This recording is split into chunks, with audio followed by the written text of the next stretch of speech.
Tacoma Park City Council to order. Will the clerk please call the roll? Mayor Williams. I'm here. Councilmember Daniels Cohen. Here. Councilmember Grimes. Here. Councilmember Mail. Here. Councilmember Schultz. Here. Councilmember Siemens. Present. And for all those who noticed that we're starting at an odd time, it's because we had a number of things going on this evening, and we had to start Ward 6 night a little later than usual at 7:15 instead of 7, so we're starting our council meeting aiming for 7:45. We're a few minutes late. Sorry about that, but we're ready to go. And the first thing we're going to do tonight is have Ward 6 night, and this is an opportunity for the residents of Ward 6 to comment on whatever they want to comment on. And we're going to follow that with two public hearings and work session as well on, which one is it, Erskine Avenue? Yep. So that we're going to have the public hearing on Erskine and the work session discussing Erskine, the public hearing on New Hampshire Gardens, and all of that will take place before we have a break and go to the regular part of our city council meeting with all of those things that usually come at the beginning. They are scheduled to come much later this evening so that we can do all of the items relating to Ward 6 residents who are here. So at this point, I'll turn it over to Councilmember Schultz, and welcome. Well, thank you, Mayor. This is not my time to speak. This is the time that we've set aside for the residents, property owners, business owners of Ward 6 to have their turn to speak. So I'm glad we have this opportunity. The rules of engagement basically is that you're welcome to speak on any topic that is of interest or concern to you and say anything you want. Normally, we have a 3-minute time limit, but in the case of the ward nights, it's an open-ended time. So if you have something to say and you really want to talk a little bit about it, and then you sit down and you think, oh gosh, I should have said I wanted to talk about X, Y, and Z as well, you can come back up. So it's pretty informal. And we'll just listen, and we might have some questions when people come up, and bring forth your ideas, what your comments, your complaints, criticisms, whatever you have. And thank you all for showing up. I think this is the best turnout we've had for Ward 6 night. This is the third one, I think, isn't it? The third year we're doing this? Right. So good. With that, I will turn it over to the mayor to get this going. Okay, and let me just point out that we have a couple of department heads in the room this evening. If you have particular questions, they're here and are good resources. Chief Rakucci is here, and Darrell Braithwaite of Public Works Director is here, and of course the city manager, and also Sarah Daines just came in the back of the room, and she's Director of Housing and Community Development. So any of those people is here is a resource, and if you have particular questions and we don't know the answer, they might be able to come up with them, and they can always take information and get back to you. So we welcome your comments, and if you can come to the podium and identify yourself, give us your name and where you live. You don't have to get real specific. You can say a street or something like that, unless you want to give us more information because you need an answer back. And just know that the podium is adjustable in height, so if you go up there and you're short and it's way up in the air, there's a little button there at the front left, and it raises and lowers up to 8 inches, so you can get comfortable and tell us what you want to tell us.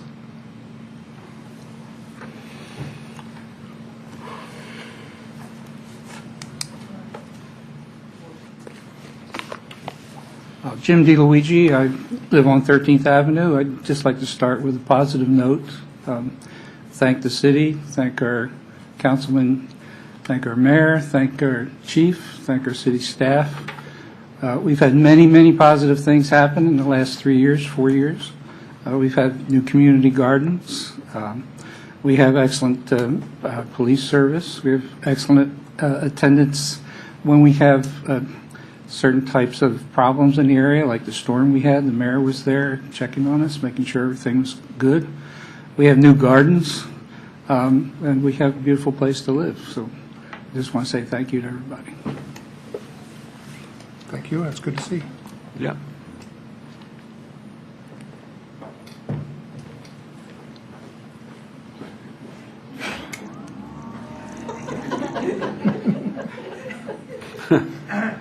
You've reached maximum height. I didn't say it would work for everyone. My name is Gil Winters. I live in Hillwood Manor, 13th Avenue. I want to take an opportunity to publicly thank the Traffic Calming Committee, who are all in attendance here tonight. They helped Hillwood Manor work through the traffic calming issues. I'd like to personally thank Rebecca Rolls, who single-handedly went around and canvassed the neighborhood to get the required signatures we needed to take this initiative and put it in front of you all. And I'd also like to publicly thank Darrell Braithwaite for her contributions to this effort as well. Thank you. Thank you.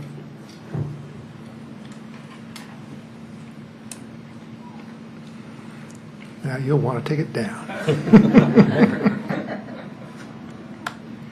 I'm Rebecca Rolls, and I'm on 13th Place. I also want to thank Mayor Williams and all the council members for this opportunity. This is my first time coming here for Award 6 night, and now I think I'm going to make a habit of it because it's a great opportunity to talk about what's really important to us in the neighborhood.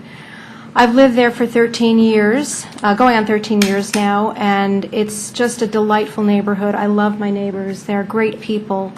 And going through this process of collecting signatures for something that everybody's concerned about was really not a burden to me. It was a wonderful experience because I got to know my neighbors even better. And what I noticed was that even though I live on the corner of the busiest part of Erskine Street, I thought it really only applied to me in my house. I heard the noise of the cars. I saw the volume of traffic, people blowing through stop signs, really creating a hazard for the children of the neighborhood who live nearby, and making a pleasant neighborhood into a very busy and dangerous place to be.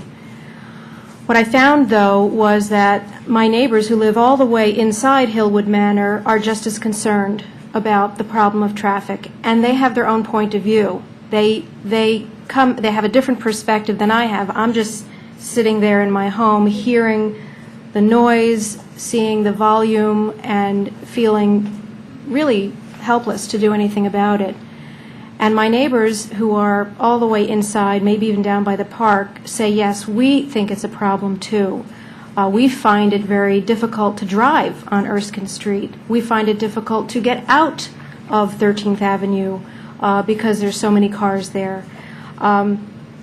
So the whole purpose of getting this petition really is to ask for a traffic assessment that can be done to present to the neighbors possible solutions that we could agree on and then perhaps find a way to implement. And that's what I'm here to ask tonight, is if you would please consider doing a traffic assessment of Erskine Street so that we can all have a voice in and a role in making Hillwood Manor a better place to be. Thank you. Thank you. And I've been thinking about the best way, go ahead, of accommodating comment during Ward 6 night, also recognizing that we have public hearings on these. And what might be good is if you have things that you want to say them in Ward 6 night, but maybe if you stick around long enough for the public hearing and just come up and say, you know, I'm so-and-so, remember what I said, this is this was my most important point or something like that, then we have you on the record testifying at the public hearing, and it's very helpful if we want to go back later and see, well, gee, was this concern brought up, or were there a lot of people there who were in favor of it? Somebody might come back and say, oh, only 2 people spoke at the hearing and they were both against something. Why are you going forward? Well, we had all this comment at Ward 6 night. Well, but that's not in the record. So it would be very helpful. Go ahead and speak now and expand on your comments if you want to, but then just give us a little bit at the public hearing so we make sure and capture that.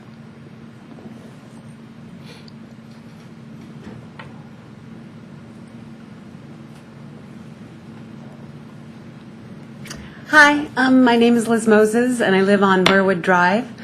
I have two things to say. The first is I just wanted to thank you all and Daryl for the beautiful sidewalks that we have going down Wildwood and the improvements that are being made in some of the other sidewalks. They're a real asset to our neighborhood. They look good. I've enjoyed walking on them. I see a lot of our neighbors walking on them, and it was a really positive step. They've gone in quickly. They've gone in smoothly, and so I'm very excited about that, and I look forward to that process being done. I also look forward to coming back and talking about putting sidewalks down on Glenside at a different time. So thank you for that.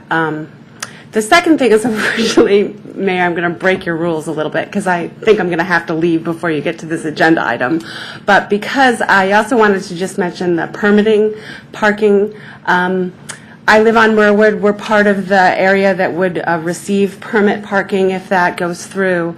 In a perfect world, I would prefer not to have it, but I understand I live in a community and that this is a real issue for my neighbors that live closer to New Hampshire and on New Hampshire. And in support of them, we are supporting the permitting of parking on Merwood Drive. So I just want to make it very clear that I'm here. I think I might be the only one here from Merwood, but just in conversations in the front yards, I think we all are sort of on the same page, both in enjoying our sidewalks and in understanding the need for permit parking. So thank you. Thanks. I'll stay if I can, but I doubt it.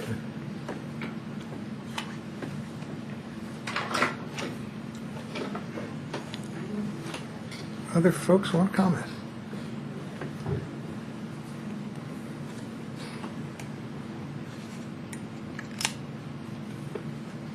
Tiny. I don't know how you get it. It's on the other Front side. left. There you go. This one? No. No, it's right on the front edge. No, This one? back by your left hand. On my left hand. Oops. It's not going. It's not going. up from there. I think this is the highest or the lowest. Maybe. Okay. Hi, I'm Estrella Defner. I live in 7502 Wildwood Drive. And I thank Fred and Daryl Brathwaite and the council for putting a sidewalk in our front steps. And now, we used to have a very happy residents. I'm sorry to say that. But now there's a lot of problems created by the sidewalks. One is they took away our parking space because the curb goes halfway to the street of Wildwood and the street becomes a one-way street. And if you go fast on that, two cars coming by, one after the other, they're gonna have a collision. And number two, now that we don't have a parking, we have to park all the way to Halton, where you live in Wildwood Drive.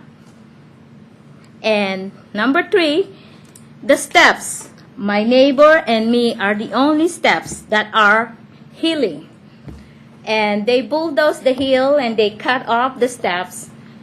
And we're still waiting for them to fix up the steps. And I have fallen twice already because it's way too high. It's about halfway to my thigh, and you have to jump to get to the other side of the parking, the walkway. Now, I am asking also, when is this going to be done? Because I have talked to Daryl 2 times and 2 times to Mr. Schultz. And we cannot live like that. Now that it's raining, it's tracking mud to the house because they bulldoze the soil, and it's raining and it's eroding now. So I hate to be bothering you guys, but if I could do it, I could cement. I cemented the driveway, but it's not fair to us. It's not fair to anybody. So the steps that are the beginning of your front walk The at the street. front steps is now, mud, and the bricks are cut off.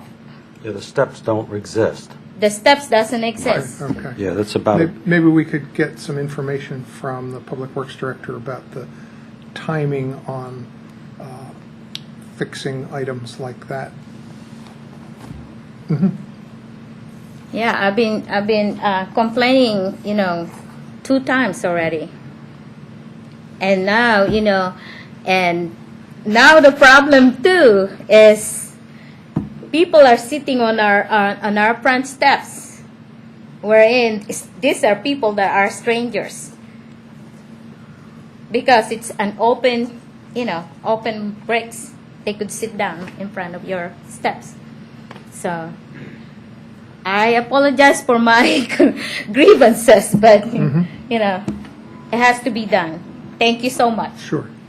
Maybe we can hear a little bit about the Sure. I've had these conversations process. with the residents that are mostly impacted. Currently, we're still involved in the sidewalk construction, which has a deadline of June 30th, so that's the focus. We have a number of retaining walls and the brick steps on the 7400 block that remain to be done. My anticipated time frame, we don't have a direct date, but I would say in the next 2 to 3 weeks. Okay, and there's a number of these, and it's because of the grade in that block? Yeah, we have 3 retaining walls and 2 brick step walkways that need to be replaced. Okay. And the temporary solution has been to continue to use those areas, or they're... Well, with the Deppners, they have an alternative walkway on another side of their house, but it's impacted by their driveway. We had removed their steps because there was a, how high? 10-inch drop, and that was seen as more of a hazard than what we did. We removed the brick steps, and we have a sloped grade now up to the top of their lead walk. So it's a temporary situation that definitely needs to be resolved. I don't know yet whether our contractor will be doing it with in-house forces or hiring a subcontractor to do that in the retaining walls. Okay, thanks.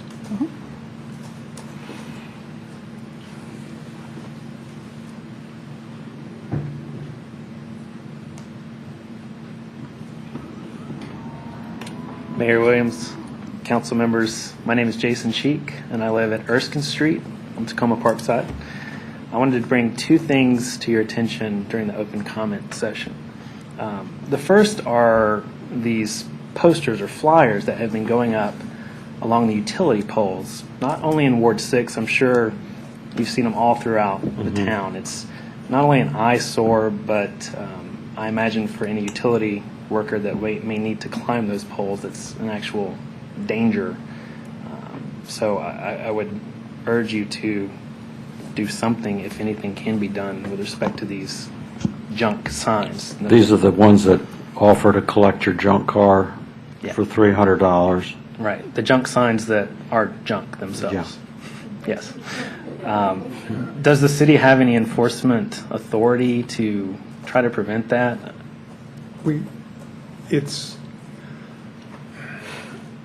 I want to give the simple answer, but I'm trying to remember whether there is a simple answer. I want to say, yes, we do have the authority. Is there something different about utility poles? No? Okay. We do have the authority to take those down.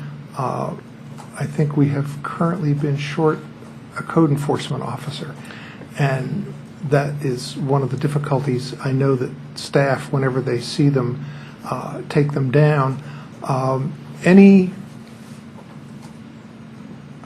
I'll qualify that.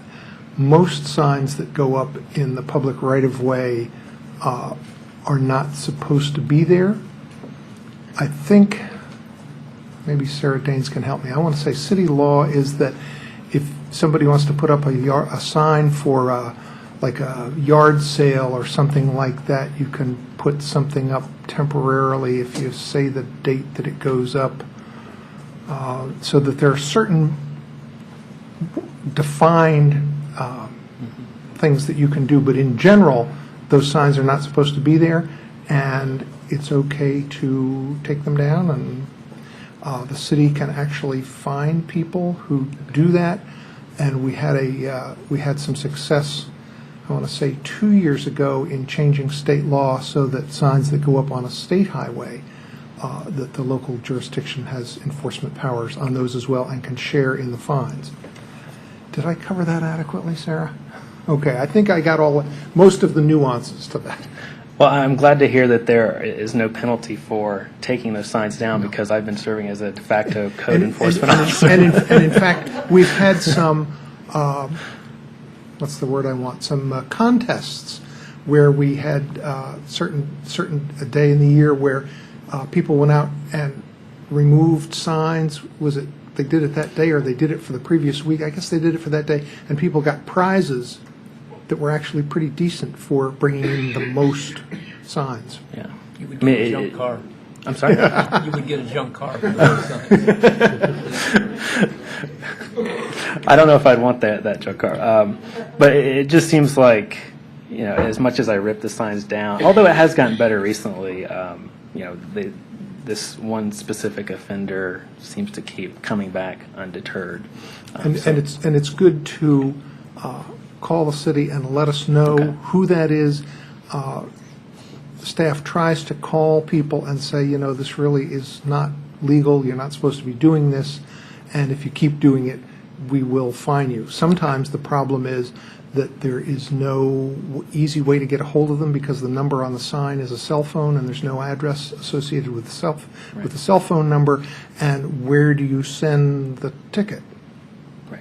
Call them up and tell them you have a junk car. Come get it. Yeah. They get their And hand them a ticket. The idea, man. And the second item I wanted to talk about, I think, is related somewhat to traffic calming on Erskine Street, where I live, but it's the sidewalk issue. We just had a resident talk against sidewalks to some extent, and I want to talk in favor of sidewalks, particularly on Erskine Street.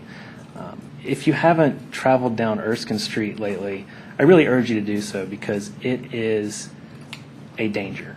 And it's not a question of if, but it's a question of when. You have residents that are walking in the street on what is probably one of this city's busiest roads. Erskine serves as a cut through from Riggs in New Hampshire, and there's a bus stop right at the bottom of Erskine Street where it intersects New Hampshire, and it is an absolute danger. I've seen, just an hour before coming here, I saw a mother, presumably a mother, may have been a nanny, strolling a child down the street, and right beside that individual was another person. So there are people walking 2 by 2, strolling children down Erskine Street, and to say that it is a busy street is an understatement. But I'll bring some of these comments up in the traffic calming portion to the extent it's relevant. Thank you. Thank you.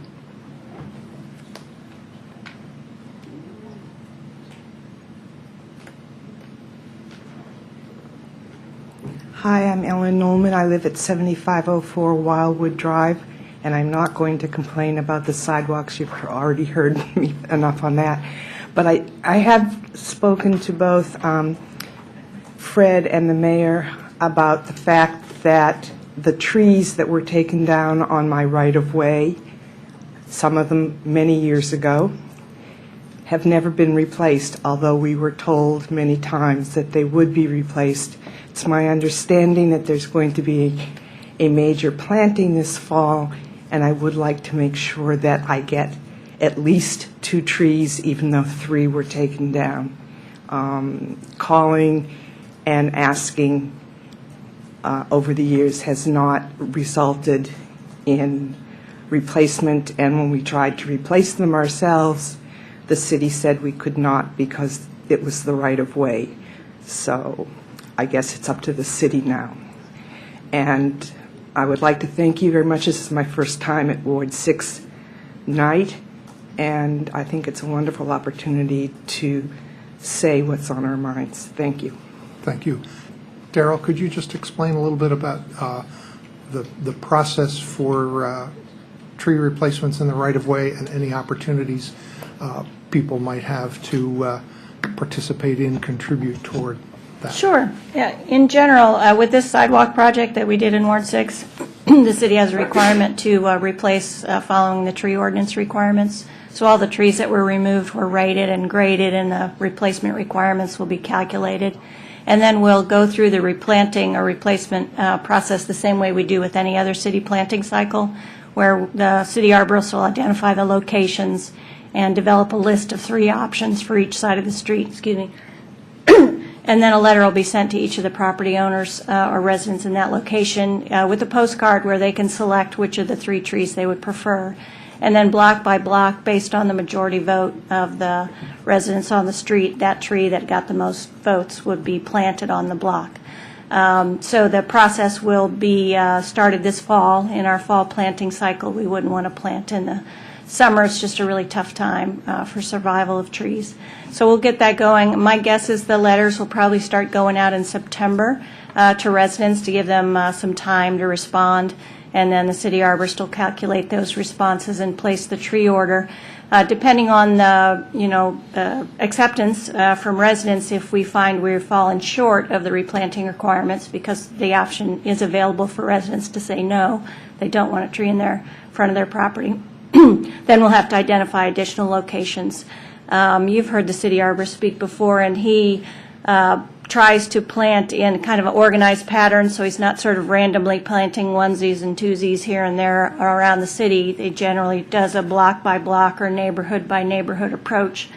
My guess is that perhaps the area of, that Ms. Nolman lives in was not in his planting schedule. I really can't say why trees weren't planted there before, but because we don't do individual plantings, we do block-wide plantings. It will certainly be in the area where we'll be planting this fall, so she'll have the opportunity to select, make her preferences known, and then based on the majority vote, trees will be planted in the right-of-way. And is there any, trying to think about people's expectations when the city does take down trees, does it make any difference whether it's part of the comprehensive project like is taking place now with the sidewalks, as opposed to other areas of the city where maybe sidewalks aren't going in right now, but going through and taking down some trees? Is there any kind of a guarantee that, well, gee, I lost one, I get one? No. The city arborist notes that in his inventory as to when a planting spot becomes open based on the removal of an existing tree, and then as it comes up for planting based on what else is going on in the block or the areas where he's trying to plant, then space will be in the inventory that'll be reviewed. I just also, while we're on it, the subject of trees, want to plug the fact that the city does offer a significant reduction for tree planting on private property, and that's been in effect for several years now. We do both a spring and a fall planting. In addition to getting a 1-year warranted nursery stock quality, very good quality tree installed on your property, the city also offers a $100 payment towards that, so you can get a tree for less than $100 that would otherwise cost you $200, which is also a savings from the market rate. So just the last year and a half, we've had the $100 rebate available for residents. So I would encourage anyone who wants to plant a tree on private property to take advantage of the city's bulk buy program, which happens in the spring and fall as well. So people should anticipate that if street trees come down in the right-of-way in front of their house, that the removal is noted in the arborist's records, and that there's an attempt to, in a little bit more organized fashion than a one here and one there, to replace those Yeah, the in place. The city has a budget of $20,000 annually for tree replanting in the right-of-way, so each year we plant $20,000 worth of trees, in addition to those trees planted for bulk buy, and like this project, trees that are needed to be replaced as a result of the removal for the sidewalks. Okay. Yeah, let me just make some comments on that. In talking to the city forester, city arborist, Todd Bolton, I said, well, suppose somebody wants more than one tree planted in the right-of-way. Now, like Miss Nolman lives on a corner, and she wants at least a tree on Wildwood, and you've had 3 that were you lost along the side of your street, which is on Holton Lane. His reply was, well, as long as they're 20 feet or 20, whatever it is, the standard footage apart, 25 feet apart, they can plant more than one tree. And maybe that way we'll do it. His hope was that a lot of these trees might actually be paid for by Pepco rather than out of the city budget, but that was just speculation on his part. So I want to, and his concern was that there might be so many no's rather than yeses that it'll be hard to find places to plant trees. in Ward 6. So if anybody is here wants to get a tree planted in the right-of-way in front of their house, be aware that this is going to be happening. I guess these notices will be going out in September, October. To look for those so that you can get a city tree planted. And it sounds like talk to your neighbors and make sure they know to return the card and to say, yes, they want trees, so that you can get trees. Other folks? Everybody gets a turn. Everybody can come back for seconds. This is just like a big buffet. I'm not sure I want to be associated with all you care to eat. Well, it's very hard to resist an all-you-can-eat buffet. I hope that it's not forbidden to cross wards, but there's an issue that's really been bugging me for a long time now, and I understand that it's an issue that happens under Ward 3 jurisdiction, and that is what seems to me to be weekly robberies happening at the Sunoco and Express gas stations. And I don't understand how this can continue to go on. I know that there are gas stations that have cameras or monitors right at the pump. That's something that could be very preventive. I don't know what kind of enforcement is happening there or prevention measures are being taken, but I get the community advisories. I read it. I'm saddened by it. I'm scared. I don't go there. I'm sure it's a problem for the business owners there. I don't know where these people are coming from, but they know that they can get away with it. And I'm wondering if anything is being done in a preventive way to stop this from happening and to catch these criminals who have a free pass at these two gas stations. Thank you. Let me say that that's been a topic of conversation at a number of meetings recently, and there has been a lot of frustration expressed about not the owner, but is it the owner? Okay, it's the owner of the properties that they're not reacting in the way that we think would be most appropriate. They're not being as helpful as they need to be, and maybe the chief just wants to say something.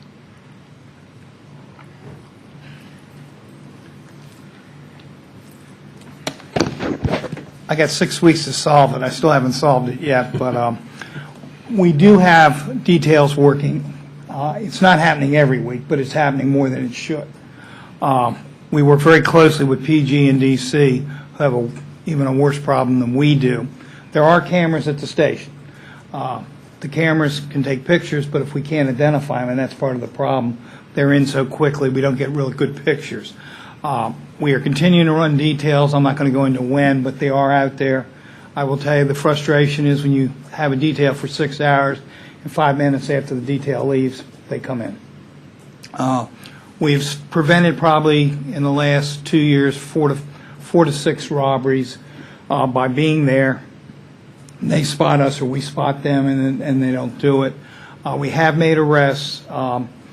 In a perfect world, the owner would work with us and would have better cameras and would allow us to post our signs. That does not happen.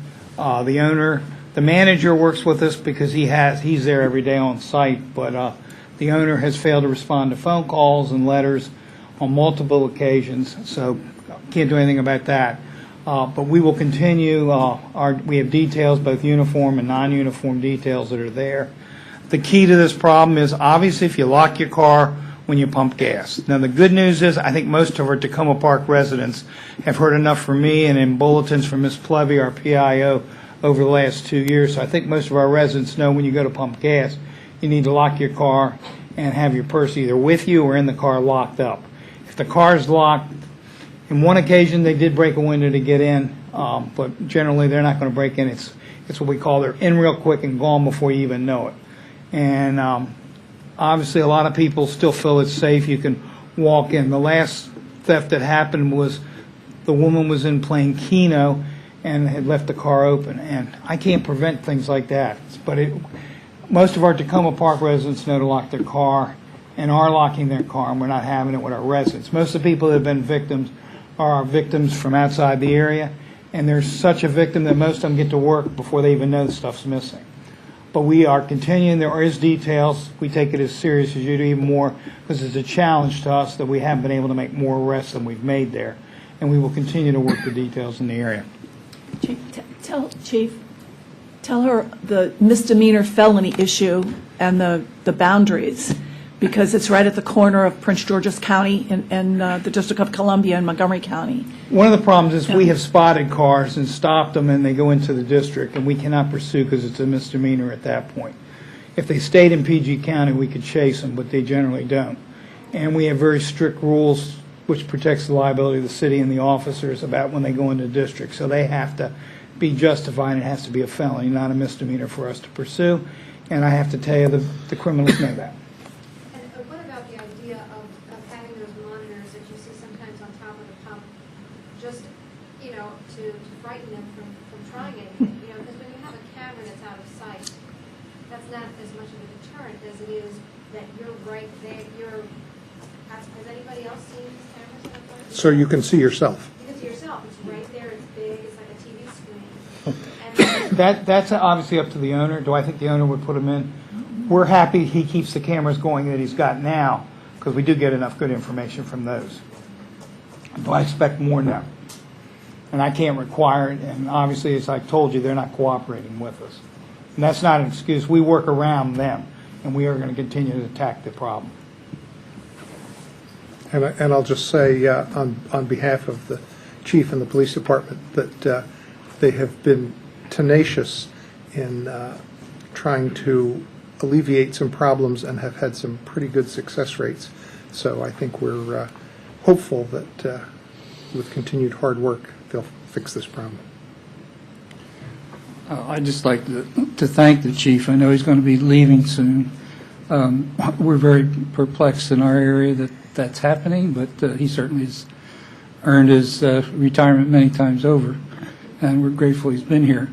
But Ward 6, to me, is probably the most complex ward in the city, in that we border a county, we have large commercial districts of different types, we have high-rise types of buildings, we have a highway going right through the area that kind of divides our two different residential areas. I just hope we get a chief that's as cognizant of that situation as the one we've had. So thank you, Chief. Thank you. We hope we do too.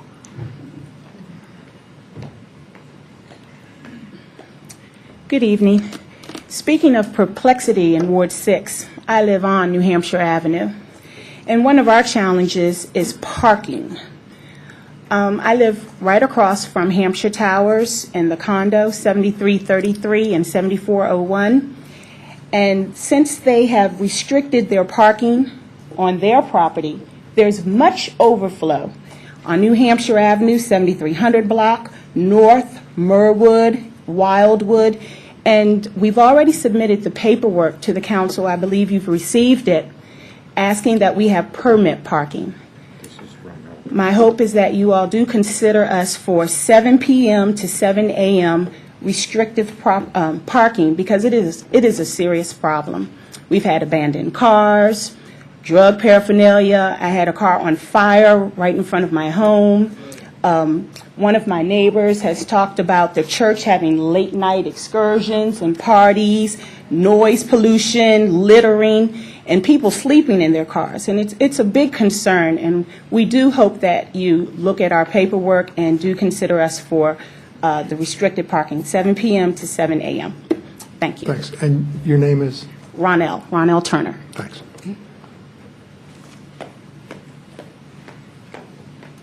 Good evening. My name is Daryl Alexander. I'm a Ward 6 resident on Glenside Drive. And I want to thank the council for having ward nights. This is the first one I've been able to attend. I have to travel a lot. I look forward to retirement, too, so I can come to more of these kinds of events.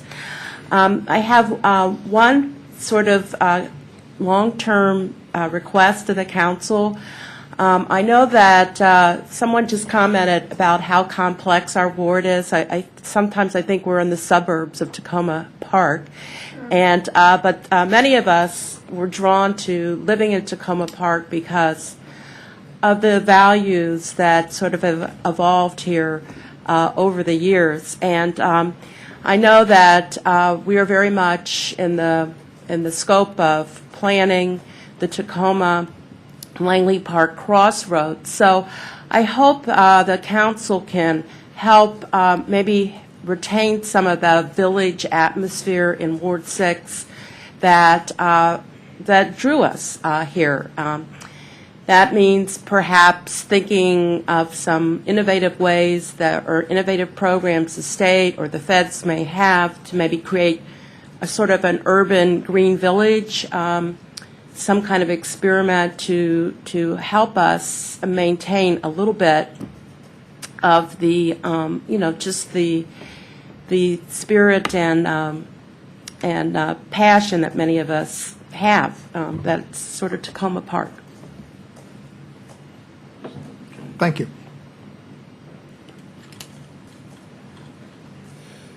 Anybody else?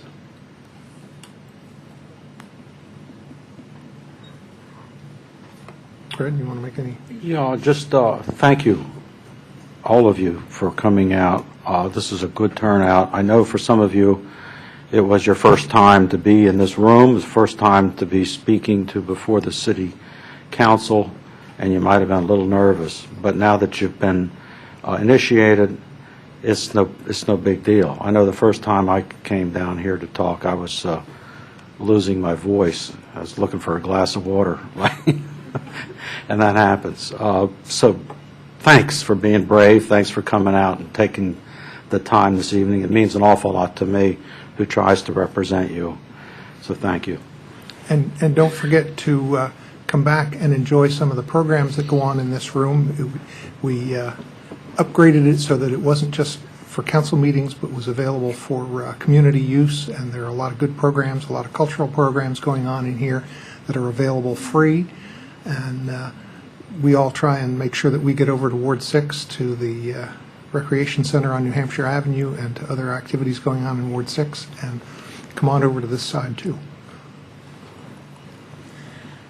So thank you all, and we will now move to the public hearings that we've scheduled. The first one on the request for Erskine Avenue traffic calming, and the second one for the New Hampshire Gardens residents' request to establish a residential permit parking zone. And if people signed up for the public hearing, we'll go through the list first, and then we'll make sure that anybody else who also wishes to comment can do so. And okay.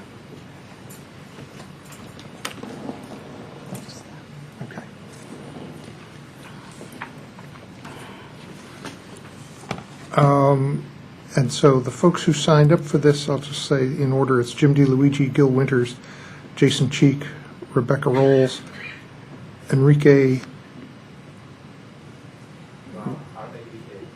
Raba, and Estrella Deppner. So Jim DeLuigi.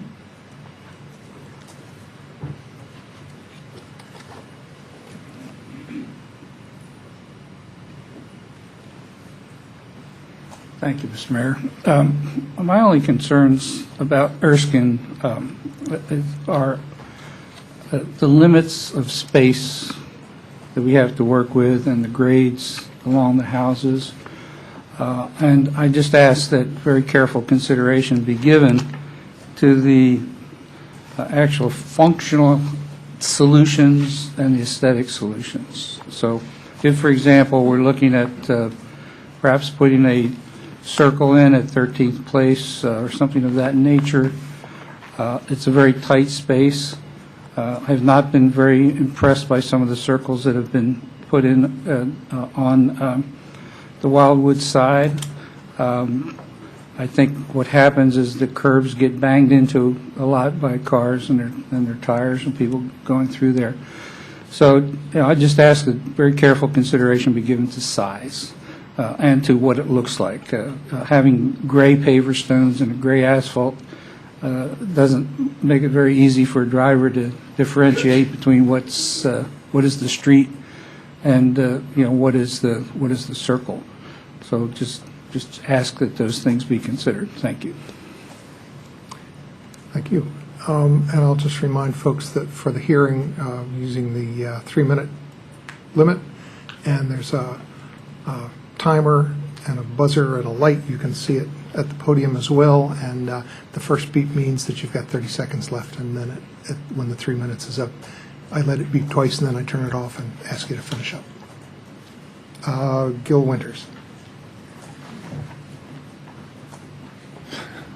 Good evening again. My name is Gil Winters. I live on 13th Avenue, Hillwood Manor. I just wanted to talk briefly about the process of going through and doing the petition that we put together a little over a year ago. I am currently the vice president of the community association. At the time, I was president of the association. We went out and solicited from the neighborhood interested residents who would like to talk about those traffic calming issues. You'll hear from all three of the folks who raised their hand and said they wanted to be involved in the actual committee. We met as a group several times in living rooms to talk about what the possible options we had, and explored them ourselves. We then called in Daryl Braithwaite from the city and had sort of an expert opinion come in and say, hey, these are some good ideas, these are not. And she helped also sort of escort us, if you will, through the process of how we actually go about the petition process and what the engineers could come in and do for us. On April 5th of this year, we actually had a community meeting. 2 weeks prior to that meeting, we sent a note out on our listserv, so anyone in Hillwood Manor, and there are about approximately 84 homes, were notified of that actual meeting. We also hand-delivered to every home in in Hillwood Manor a flyer that not only said we are having the meeting, but also talked about the agenda items, one of them being the discussion of the Erskine. So I want to make it clear that not only were we able to solicit the 66% or 2/3 of the required signatures necessary to submit the petition to you all, but we also got that information out to the residents in a timely manner so that they were all aware of what went on. As I mentioned a little bit earlier, I do, for the record, want to thank the committee members, Enrique Raba, Jason Cheek, and Rebecca Rose for their efforts publicly. And if there are any questions, I guess, about our process, I open it up to the council or to any other member after the session is over. Thank you. Thank you. Jason Cheek. Let me interrupt and just say that while we're waiting for our next speaker, the president of the Hillwood Manor Association would have been here tonight, Josh Goldberg, but his wife delivered a little baby boy last night. So I thought that was a pretty good excuse.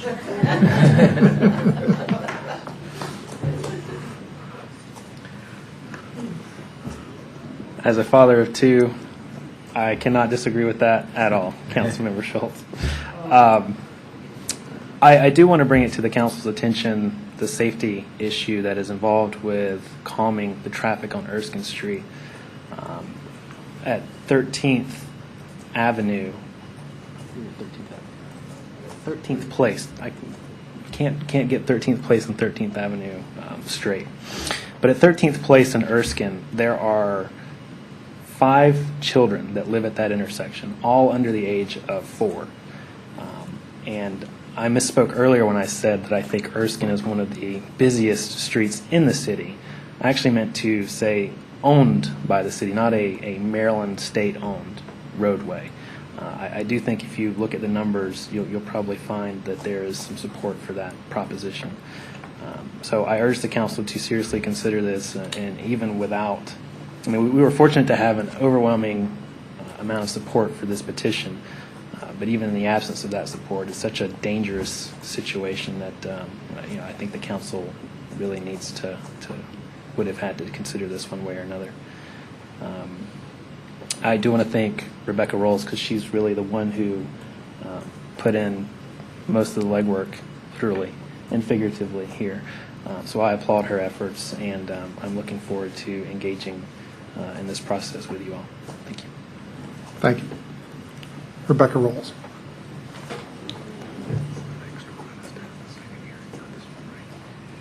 Yes.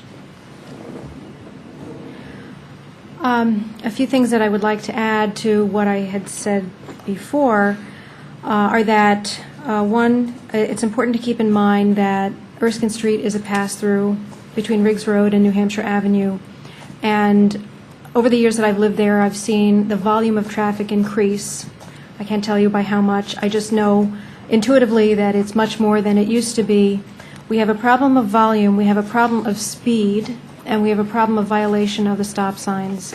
These are all factors that need to be looked at and to find solutions for all of those in whatever creative ways possible. We understand the limitations because of the narrowness of the road of Erskine Street. I also want the council to know that we met with members of the Carroll Highlands Community Neighborhood Association, which is in PG County. And Daryl was kind enough to come to that meeting and educate everyone about what is and isn't a realistic proposition when you're considering all the limitations that we have to deal with. They have theirs. They have different dimensions to their road. They have a different process. But we did attempt to work together, and I'd like the council to know that there's cooperation already ongoing with PG County, and they have the same concerns that we have, different challenges, but similar concerns. So we're trying to work things out together. I don't think that there's that much more to say other than we need to be creative in some way, and hopefully when the assessment is done, they will present to us some possible solutions. And I know Fred has been very helpful in getting us together and coming to consensus whenever possible. So I look forward to hopefully an assessment that can be done and results and further meetings and some solutions to be found for this problem that affects us all. Thank you. Thanks, and it's good to hear that there's been outreach to Prince George's County. I know that the city was not happy when Montgomery County was anticipating changes right across the border in Sligo Park Hills, and the city wasn't initially consulted, and we eventually worked with them, but it's much better to do it up front, so I'm glad to hear that. Enrique Rava.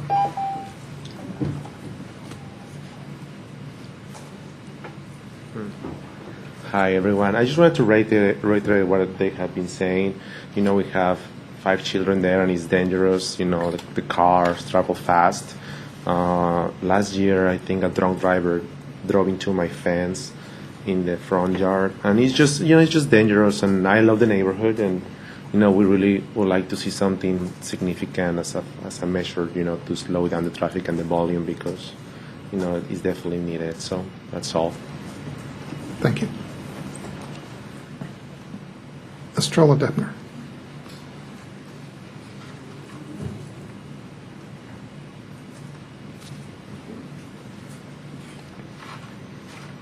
I'm Estrella Deppner again.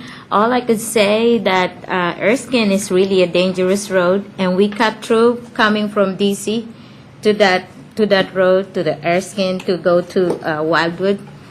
And it's really dangerous whenever, the cars are coming by like within 30 miles per hour.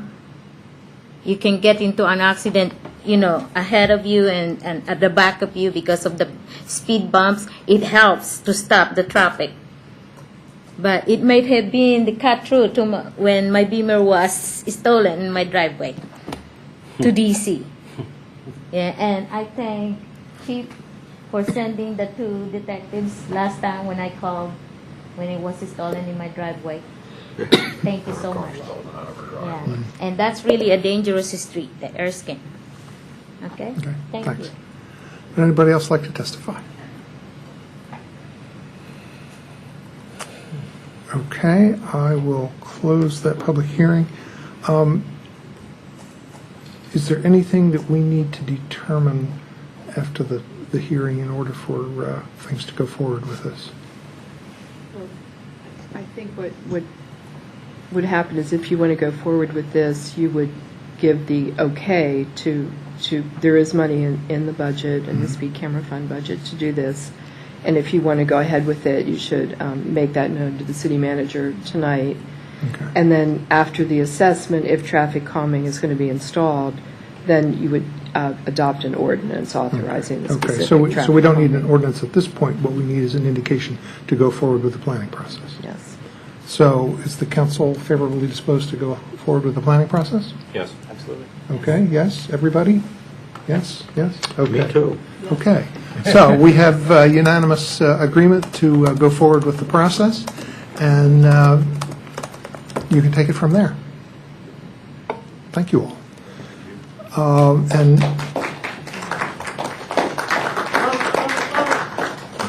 And now we will have the public hearing on New Hampshire Gardens residents' request to establish a residential permit parking zone. Is there anything you want to say before we go forward with this so that people know what the process is? Sure, I'd like to say a couple of things. So the residents of New Hampshire Gardens have petitioned to have a permit parking area, and I've included a map in your packet. And as I was pulling together the packet, I realized we were missing two things. I mean, one is that the neighborhood has not yet had its meeting a meeting of the full neighborhood where this was discussed. And so, although the public hearing is being held tonight, my recommendation is that you hold a second public hearing in the fall to allow additional time for comment and for the neighborhood itself to weigh in. The second thing is I realized that it's been a while since I had done this, and when I sat down to review the regulations, I realized that I did not do the proper posting of signs in the neighborhood where the permit parking zone would be established. And obviously, you would want people who park there typically to be aware that this is being considered. And that's the second reason why my recommendation is to hold the public hearing tonight, but there will need to be a second public hearing. So, And that hearing will need to be in September? yes. Okay, because of it will take until notice September. requirements. Right. Okay. So we're happy to take testimony tonight. It will be on the record, but there will be another hearing in September. And nobody signed up on the sign-up sheet, so would anybody like to testify about the potential for New Hampshire Gardens to entertain residential permit parking zone?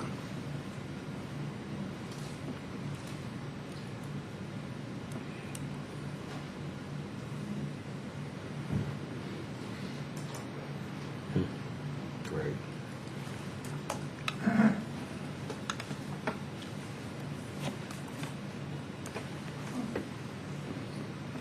Hi, my name is Ted Deppner. I'm 7502 Wildwood Drive, and our street's going to be covered under this potential permit thing.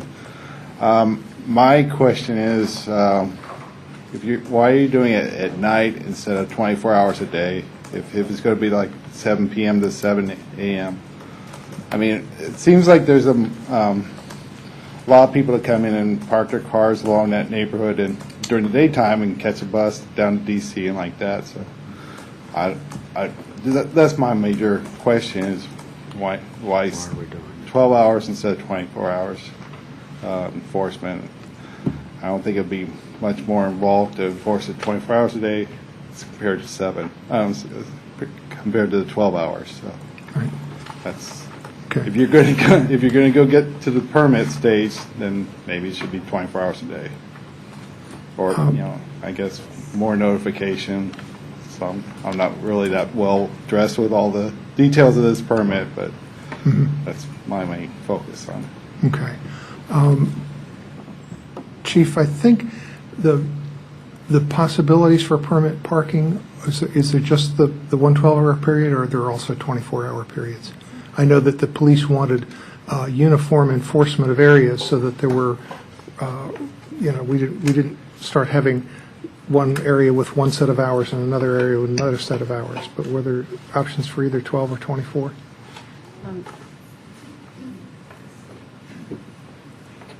The big concern in New Hampshire is that it's people that come in the evenings from across the street and from the apartments, and then there's the church events on Friday and Saturday nights that's caused a lot of concern with people parked out on the street, so that's why they talked to 12. I think everything we have through the rest of the city is during the day from 7 to 7, if I'm correct, Jesse.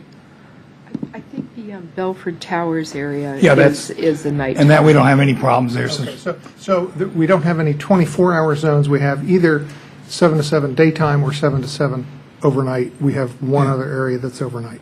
Right. Okay, thanks. And that was Bedford, which is up the street, which had the Right. same problem as Right, they've got coming down the coming street. across New Hampshire Right. parking. Okay, thanks. Would anybody else like to testify?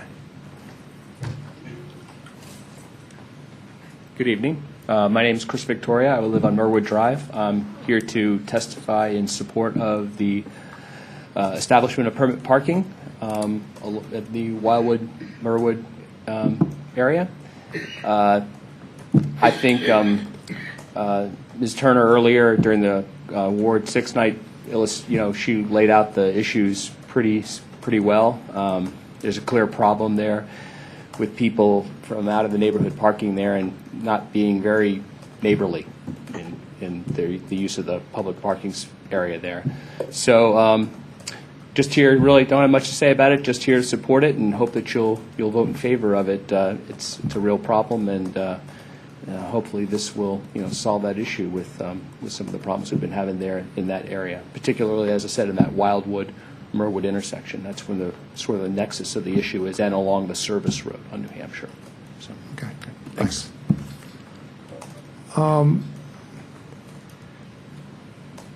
Maybe anybody else who's still in the room who gave us comments on this, or anybody else who hasn't spoken yet would like to testify? Just want to make sure that we remember to get everybody on the record.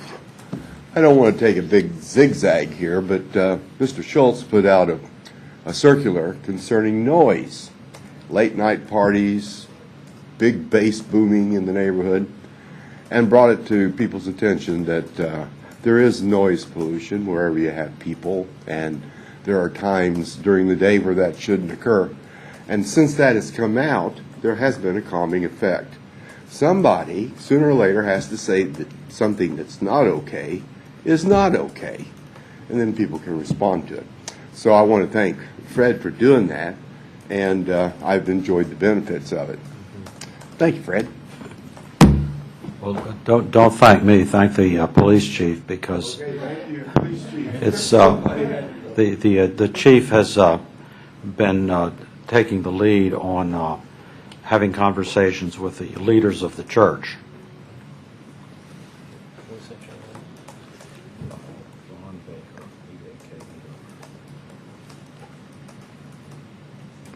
See, I'm smiling at your cheek. Because you know the Beamer that was stolen in the driveway. But I'm Estrella Duffner again, and I'm 7502 Wildwood Drive. Since we're promoting the calming, traffic calming, it will be better if there's a I don't know if you can do that, the 24-hour, permit parking, because we live just across the church, where the Wildwood and on the corner of Merwood right there, and it's really, really very annoying in the middle of the night and up to 4 o'clock. They're playing music and they're drunk and they're fighting in that corner, and you will hear it really very loud.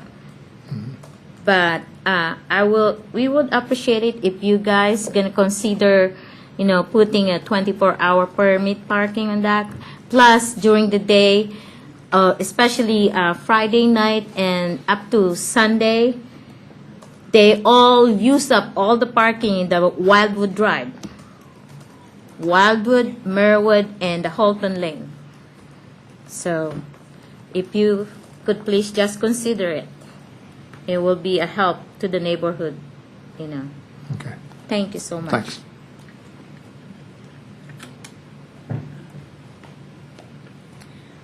Once again, City Council, my name is Ronell Turner, 7314 New Hampshire Avenue. And as my Ward 6 neighbors has said, we do have a serious problem in the New Hampshire Gardens area, and that's with people from Hampshire Towers and the condo parking in our area, primarily in the evening, Mr. Deckner, because they park overnight.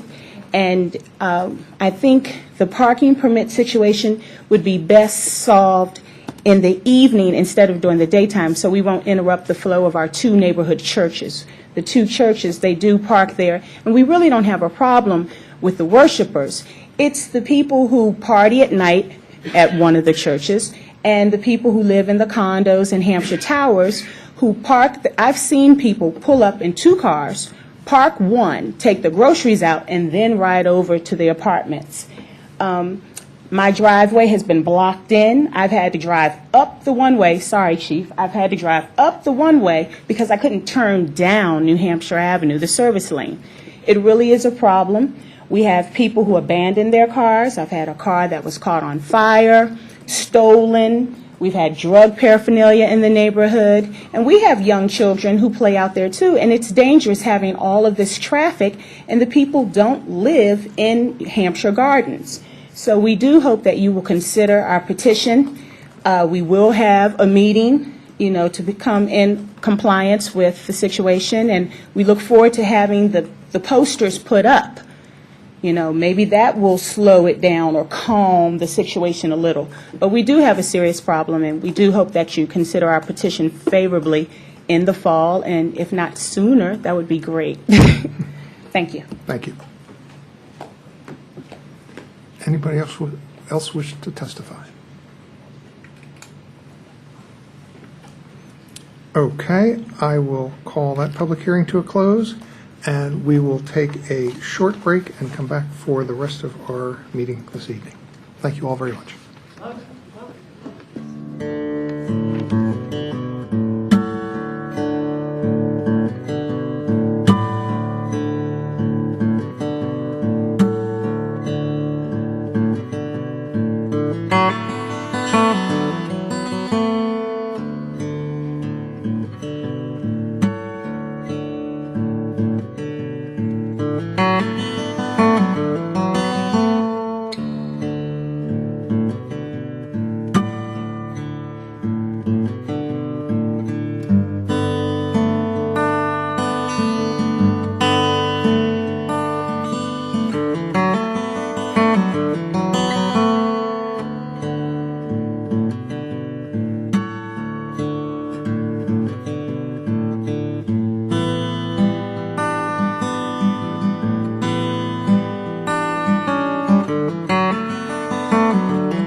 That's all I've got as far as the agenda scheduling update.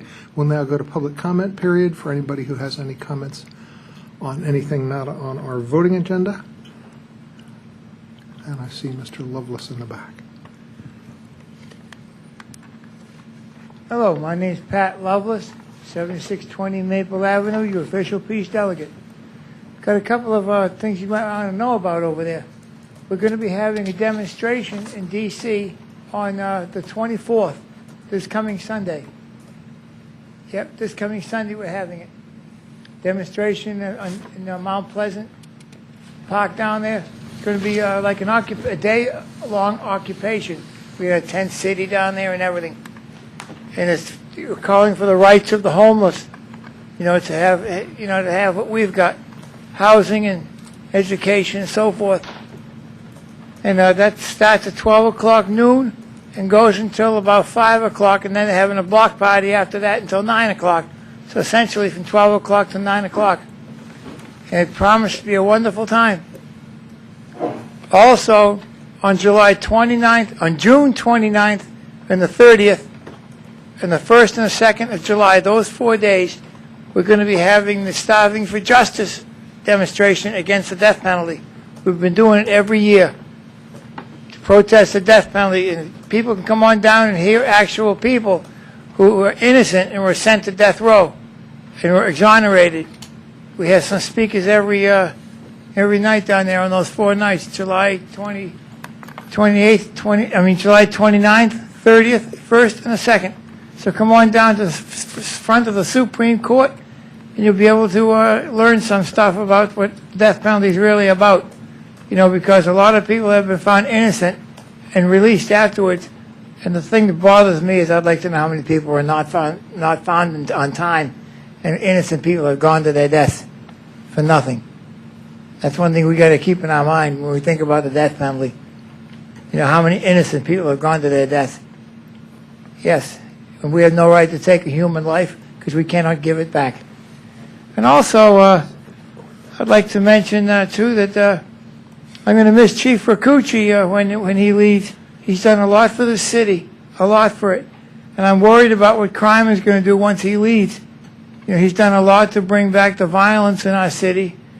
And I hope he gets those gas station problems taken care of before he leaves. And I hope to God we're going to get a chief just as good, because I do worry about my city, what's going to happen in my city when Chief Rakucci leaves. He's been shown to be a very dedicated law enforcement officer, and I hate to see him go. And meanwhile, I think everybody should try to come out, register to vote. I keep telling people the presidential elections are coming up, and we have to register to vote. Our lives depend on it sometimes when you think about it. What policies they'll put through. What will Romney do to my SSI check if I lose it? It ain't going to be funny. So please, think about yourself and your fellow neighbors, and get out there and register to vote. And then in November, please vote. Thank you very much. Please vote. Thank you. Any other public comment on anything not on our voting agenda this evening?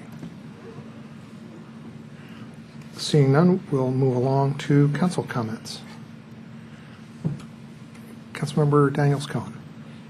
Thank you, Mayor Williams. These are abbreviated comments and gold stars tonight, since we've had a really hopping agenda, and it continues on into the night. I really appreciated seeing all the Ward 6 people show up here tonight and have as many comments as they had, especially about safety in their ward and traffic calming and, and everything they talked about. It was really, really refreshing to see so many folks from Ward 6 show up and speak. So kudos and gold stars to Councilmember Schultz for rallying his troops and getting them in here, and that was very, very exciting. Now, belated gold stars to Chief Rakucci and the Tacoma Park Full Service Police Department. One of the great perks about being on the council is you get invited to everything, and this time everything included the police department's awards evening. How moving it was for me to hear what the encounter was and then see the officers involved. It's really different from reading Ms. Plevy's information online, which is also quite informative, but just being there and having the chief read exactly what these police officers did, and then seeing how many of them it took to cause whatever bit of justice they cause happen. It's not just a one police officer, one encounter. There's several involved, and it's more than several sometimes. So it was very moving.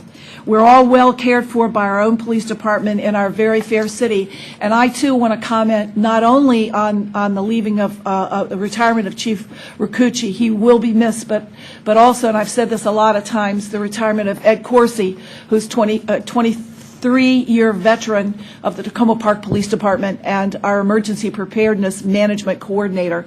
He's going to also leave a huge gaping hole that will be difficult to fill, and he will also be missed.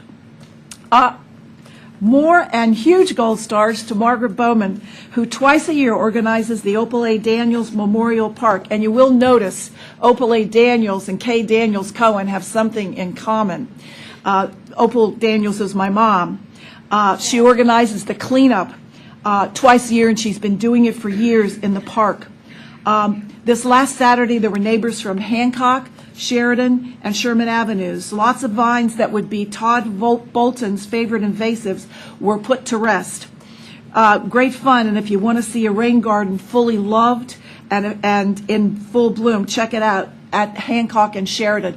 There is a beautiful rain garden that was in partnership with the city of Tacoma Park and the residents in the area at Hancock and Sheridan and Sherman, and it's gotten quite spectacular over these last 3 years since it's been in. And whilst the neighborhood was vine pulling, there was another Gold Star event at Opal Daniels Memorial Park, and it was a Mudder and Father's Day celebration. Now, Mudder, it would be M-U-D-D-E-R, and Father's Day celebration. While the youngest participant was about 1 month old and the oldest was 70 years old, everybody had a really good time. Great gold stars to the Recreation Committee for partnering with the Play Day folks and making some extraordinary Father's Day mud pies. Thank you. Councilmember Mayo. Thank you, Mayor. Just two quick comments. I wanted to thank city staff for organizing a presentation last week on the Ethan Allen Streetscape project. For residents who don't know and for council members who might not be aware of it, the city is going through an early stage of a planning process to look at what different sidewalk, bike lane, bioretention, and landscaping designs would look like in that intersection between New Hampshire Avenue and Ethan Allen. And they had the designs, 3 different designs on display. There were probably 15 residents who came and were able to ask questions of the engineering firm that did these initial designs. And my understanding is we're next going to select a design or at least major elements of a design and move into full planning phase. I hope that when we do Ward 2 night in July, we could actually bring those designs back out again and have them either in the room where we're meeting or bring the Ward 2 night into one of the meeting rooms, because it would just be a great chance for people to see what these look like. And it really is, it's at least for me personally, because I'm a visual person, it's so different to be able to actually look and see what something looks like laid out. And that's one of the reasons why I think for Tacoma Junction we're going to eventually need something like that, something that looks, lets you see what the streets would look like if configured in a different way. That's the first point. The second is that I just wanted to thank all the Ward 2 residents. I sent out a newsletter this last week talking about solar panels on roofs, solar electric panels, and solar hot water heating systems, and talked about my experiences, talked about some of the companies that are operating in Tacoma Park doing installations of those 2 different types of systems, and then got a number of emails back from residents telling me their stories of putting on the panels and whether they got a free iPad when they put on the panels and whether they're already saving money or whether they're still waiting for the installation to come through. So it's just really interesting to hear all these stories from around the community of people's various experiences with putting or trying to put renewable energy on the roof. And what I said to to residents, from my experience and from talking to the companies, and what's been borne out in the comments I've received back from residents, is that I think to the last person, everybody is saving money on it. So many people put panels on their roofs at zero cost down, and a total monthly charge for their system that's less than their current bill, or something that's about dollar savings. So it reinforced my view when I was on the sustainability task force, and we talked about in particular how could we get renewable energy penetration to go up in our lower income areas. That the reason to do it, someone's reason to do it might be because of the environment, but probably the dollars and cents reason would be a whole lot more compelling to more people. And obviously that's dependent on tree cover and whether you can collect enough sun to make your panels viable. But I continue to think that as we get a sustainability contractor in place and we start building that work out, that's going to be an area that's going to have a real win-win for residents and for the environment. Thank you. Councilmember Grimes. Thank you, and good evening, everyone. I want to bring people's attention to two events coming up this Saturday, June 23rd, both of them here in the community center. One is a new group called Step Up Tacoma, which is started by Tacoma Park Girl Scout Troop, coordinated by Karen Vernon and Colleen Clay, is holding a volunteer recruitment training workshop here again on Saturday, June 23rd, 10 a.m. to noon. And the topics that they'll cover are recruiting and retaining volunteers, using social media to engage volunteers and tell your story, and then how to use their website, which they hope to offer as a service to the various festivals, organizations doing events and so on around Tacoma Park to help in the recruiting and assignment of volunteers. And then secondly, also on June 23rd, the second one is not here in the community center, 5 to 8 p.m. will be a community gathering and international dance organized by Tacoma United for an Engaged Community. That will be at the gym of the Tacoma Park Presbyterian Church, which is on Tulip Avenue between Maple and Willow Avenues. And that's co-sponsored by God Glorified Church of God in Christ, Tacoma Park Presbyterian Church, and Verbringen Cheder. So again, that is Saturday, June 23rd, 5 to 8 p.m. It is a community gathering and international dance, a potluck. And if you need contact information on that or more information, rather than trying to give you any kind of web address now, I will be happy to provide that to you. The Step Up Tacoma organization is on the web at stepuptacoma.org. Thank you. Councilmember Schultz. I just want to pay compliments to the folks that organized the pub crawl this past Saturday weekend. It was a fundraiser for the Tacoma Park Folk Festival. I think this was the second annual pub crawl. My wife and I participated in it.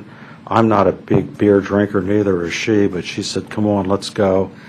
And we just had a delightful time. We spent a couple hours down at the Tacoma station, down on Cedar Avenue, which is actually in the district, listening to a fabulous jazz quartet. I think it was called the Ian Dillon Quartet. God, they were terrific. Then we stopped at the Tacoma Bistro and then ended up at Roscoe's, where we listened to some more music for an hour and a half. And it was a balmy evening, and it was just wonderful, very, very delightful thing. And I bring it up just as an encouragement to folks to this time next year to think about doing that. It serves a good purpose. It's a fundraiser, as I said, but it's also a very pleasant evening. So I'll keep it short to that. And I'll just add that one of the things that I did last week that was quite interesting, it was I don't know whether it's the annual meeting, the semi-annual meeting, the quarterly meeting of the Tacoma Langley Commercial Development Authority, and Councilmember Schultz and I and some staff members were there, and they had a featured speaker who is a Ward 1 resident, Casey Wilson, and it was fascinating to hear his presentation to the business owners about kind of how the world is looking at small business these days, And there were enough elements of what he was talking about that I thought it might be interesting to bring him to a council meeting to talk from a slightly different perspective with maybe a little broader approach. And it was a fascinating bunch of information that I thought really made it easier to understand some of the things that are going on these days and how kind of life is changing. And so I talked to him, and he said he would be amenable to do that, so I was going to try and arrange that for sometime later this year. So I just want to let people know that that was very interesting. So we have gotten through council comments. Does the city manager have any comments? Just a couple items. I just wanted to note for the record that the quarterly financial report is included in your agenda packet. Obviously, it's a little bit behind because we've been focusing on the budget the past few months. If there are any questions about that report, I'd certainly be happy to answer them. The other item that I just wanted to touch on is a couple weeks ago there had been some email exchanges regarding the city resurfacing Philadelphia from Park and Carroll. I believe Councilmember Grimes has been in touch with most of you about that. Just wanted to give you an update of where things stood. Talked to the Public Works Director earlier today, and it does not look like that work would be able to get undertaken until after July 1st. The contractor that we have working for us right now is already working on scheduled street projects. So that means that if the council does want to proceed with that work after July 1st, we will need to do a budget amendment at some point in time. We do not have precise costs yet for that work. Daryl estimates it to be in the range of $30,000. She will be walking the area with our contractor in the near future. And hopefully by the time you reconvene on July 9th, we'll have a precise figure for you. At that point in time, what I probably would request is that the council give public direction that we're to proceed with that work pending a budget amendment being put in place. So just wanted to give you an update. I know that I've received probably about a half a dozen emails today from Ward 1 residents expressing their desire to get this work undertaken as soon as possible. Chief Rakucci asked for a few minutes this evening to address the council on a couple topics. Okay, just let me make sure. Councilmember Grimes, did you have a question on the previous Right, yeah, topic? I did mention to one Ward 1 resident who spread the word that it could be effective to let people know that it was a priority. Yeah, I think that it is a priority to accomplish that resurfacing. I get numerous messages, contacts from residents, numerous given that we're talking about one longish stretch of street on Philadelphia Avenue between Park and Carroll fronting the fire station. The road is pockmarked, rutted, holes in various places, and in particular when large vehicles pass, and there are numerous bus routes along there, several bus routes along there, and trucks as well. They feel vibrations in their house. This situation has been the way it is for a while because of the delays in getting that road resurfaced. Because of the pending memorandum of understanding with the State Highway Administration, my perception is that that is still going to take a while, and that it would therefore be worthwhile to give the city manager direction to go ahead with that patching, the temporary patching. It's not a small expense, but the situation seems to merit it, in particular given the amount of time that is likely to take before the State Highway Administration would do that resurfacing. So if we could work to get that on the council agenda, assuming that other council members are in agreement, it's the same money whether it was in fiscal year 2012 or fiscal year 2013. If we did agree to go forward with it using 2012 money, which is no longer possible. Same amount of money. If we could go forward with it, the need still exists. Bruce, I just have one question. I'm perfectly happy to support it in the next year. There are a couple of incredibly deep potholes, very small spots within that stretch. If there's any chance that there could just be, for small patches put on those. I mean, I say it from personal experience, just having driven over them, frame jarring potholes in the stretch within, let's say, 300 feet down from the fire station. Sure. So if Daryl is going to walk the area in the near future, and just filling a few places with asphalt could make a big difference. What we can probably do, and I believe that the Public Works Department has done this in the past, is just try to do some temporary fills. Those things probably will pop out, but I'll certainly talk to Daryl tomorrow and see if there's something we can do in the interim. Okay. Thanks, Chief. Well, for once, that brings some good news.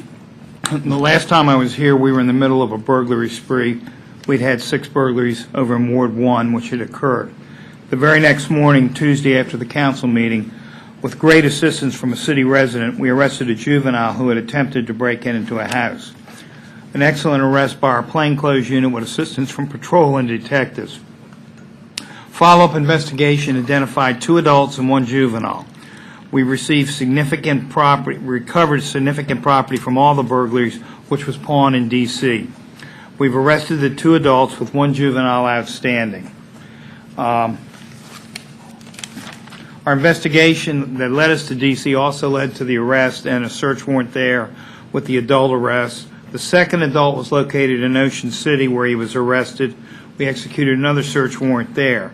As a result of our information in Ocean City PD followed up and notified us Friday. They've charged our defendant, who's sitting in jail down there, with 8 burglaries in Ocean City. The final juvenile defendant is still out. We believe he's running, as he's aware of all the arrests that have taken place. All the arrested defendants remain behind bars tonight as our investigation continues. And I once again want to express my appreciation to the officers, but especially to the resident who I had a conversation with on 2 different occasions the day of the arrest that assisted us. By making her phone call and working with us that day, we were able to make arrests. Next Wednesday, as a follow-up for good crime prevention, we're going to present our 4th edition of Refuse to Be a Victim. It's a 2-hour-plus program here in this room to protect yourself and your family. We've gotten excellent reviews in the first 3 that we've had here. We still have plenty of room for others to register. We'll be meeting in this room at 6 o'clock next Wednesday night. It's a great seminar for husbands and wives, mothers and daughters, brothers and sisters, single women, single men. Our instructor, Janice Hart from Front Royal PD, is one of 30 certified crime prevention specialists in the entire country who will be coming back for the 4th time to talk to us. She adapts her program to Tacoma Park and its audience and the type of crime that we have. You can either contact Kathy Plevy, as everyone knows, on the listserv, or me to register. If you don't register, if you show up here, we want to see you here. And I urge our residents, as we approach summer, a lot of people are home for the summer. It's good for your children. It's good for people going off to college. A lot of the problems we discussed here over the last few years are discussed in this seminar, and it's considered one of the most up-to-date. And I know Councilwoman Cohen will back me up. Thank you. And go ahead. Yeah, yes, thank you, Chief. I just want to actually second and underline everything that he said. Another perk, not about being a council member, but about living in the city of Tacoma Park, are these kinds of programs. And this one is shockingly, let's see, you learn so many things that you never even had a clue about, including when you go to get gas, locking your car. So that when you're around pumping gas, no one can get into one side and take anything out of the car. I never even thought of that before in my life. And plus, just so many other things. It's very professionally done. There's an excellent section for senior adults, which is a little bit different application than for younger folks. So it's well worth all the council members being at this one, plus everyone who's out there listening and everyone who's in the audience right now. It's really, really worth the small amount of time that you spend here in the room. And Chief, I just wanted to mention, I thought as you were talking about your appreciation for the resident who called in and made the arrest possible, I don't recall if the department ever provides any recognition to somebody like that, to civilians who help the department do its job. But if there's some way to do that, I think that might be real good. It really depends, Mayor, on the type of case it is, whether putting their face out puts them in any danger. Right, right. I'm so glad when they call, if that's all they want to do. But we do follow up with letters. And like with this lady, I had 2 long conversations thanking her that day. And it could be some kind of recognition that doesn't kind of put their face out there and associate them with the case, but that is a way for us to say thank you and recognize and provide that as an example for folks to say, see, it really does make a difference. And it does make a difference. So even if it's something that we can kind of do in-house, any A lot of times thoughts we wait that you have till the about that would case be is helpful. over, too. Right, right. So any thoughts would be helpful so that we Okay. can do something like can that. do that. Thanks. Thank you. Thank you. City manager have anything else? Okay, then we will move along to our third public hearing of the evening, and this is for the request for a waiver for the Tacoma Park Nuclear Free Ordinance related to Hewlett-Packard computers received as part of the library's userful contract, and I believe the librarian has some opening comments to just kind of frame this.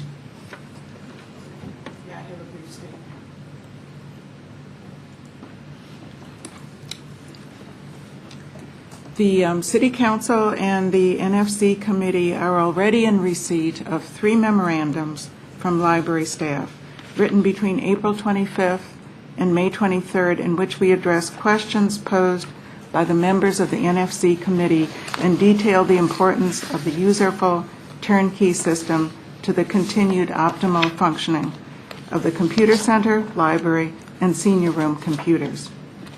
At present, there is simply no other option that would allow the level of service that is now provided in the center, with the same sophistication and at the same cost with the same level of staffing.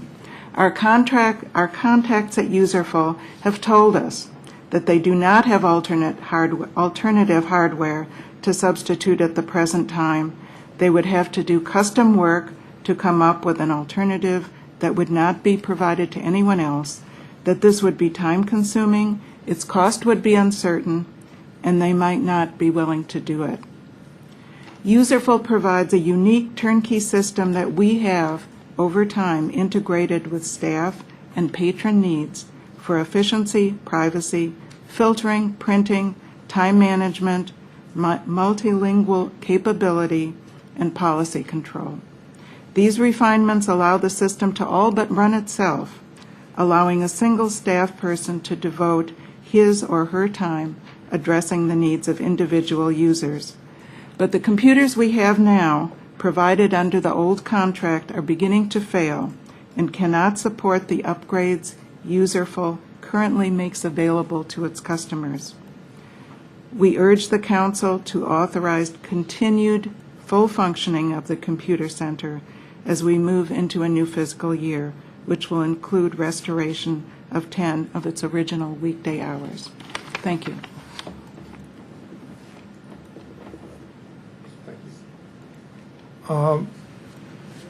I'd now like to open the public hearing for anybody who wishes to testify on this. And we'll use the timer.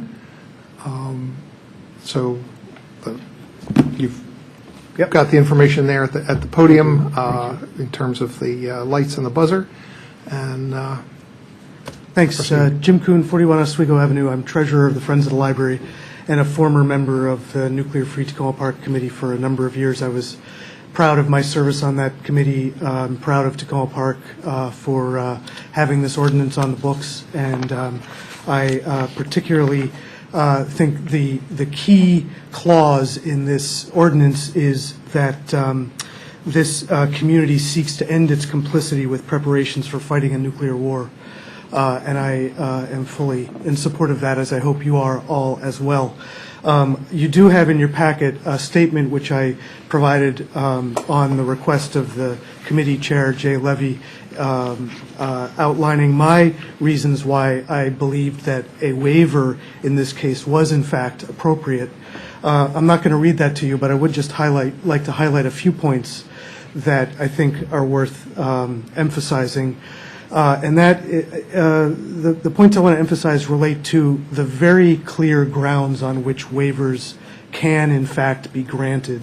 And I think this situation does call for waivers to be considered appropriate by council. When I served on the committee, I voted a number of times or joined my colleagues on the committee in recommending to council that waivers be granted, in particular for law enforcement and public safety kinds of reasons, particularly those relating to Motorola pagers or cellular phone devices that were needed in order to better integrate the city of Tacoma Park law enforcement with other local jurisdictions. And I think that was appropriate. I think there are reasons why this is as appropriate, and they have to do with the issue. Sorry, I'm just going to jump to my notes here. The issue of whether or not there is, in fact, available goods that meet the availability of goods or services from a non-nuclear weapons producers reasonably meeting the specification or requirements of the necessary good or service. I think that these are necessary goods and services. I think the documentation that's been provided by the library makes it pretty clear that there aren't available alternatives. And in contrast to the waivers that have been granted in the past, this would be more time-limited in scope. I mean, we've granted waivers for Motorola, and I expect Motorola will be used until the cows come home. But in this case, we're in the middle of a contract here. It's very clear that this was an issue that it came up because of sole sourcing on the part of the contractor, Userful, and that it shouldn't go on past this period of the contract. So thank you for your time, and I appreciate your taking up this issue. Thank you.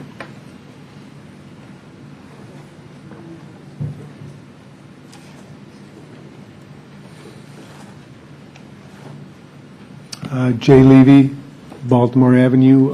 I'm chair of the Nuclear Free Zone Committee, and I'll be very brief because my colleagues will be expanding on on our deliberations. Basically, we felt we put in a good faith effort to get to the bottom of this, and we have decided that we are recommending no waiver be granted. In the past, we have considered waivers and agreed to them when it's involved public safety, issues like that. In this case, we felt that the feedback from the library, based on the one colleague who could not make it tonight, member of our board, could not get a sufficient response as to the possibility of using other computers other than Hewlett-Packard, which is on the nuclear list. We felt that at this point we could not grant a waiver. We had a public meeting at which one user, who was a very faithful user of the computers, came in and spent some time with us just on his own. We didn't solicit him, and he was adamant that we should not grant a waiver either. So we have some public feedback as well as the committee's what I consider a conscientious effort to examine the situation, and I'm going to leave it at that, but I would like my colleagues to make additional comments. Thank you. Thank you for the opportunity. My name is Paul Gunter, 302 Grant Avenue, and I'm one of the new members to the Nuclear Free Tacoma Park Committee. And I think that all of us take our role seriously, and we're all friends of the library. I have two children that use the library regularly, and when we were first presented with this, I think that there was really an open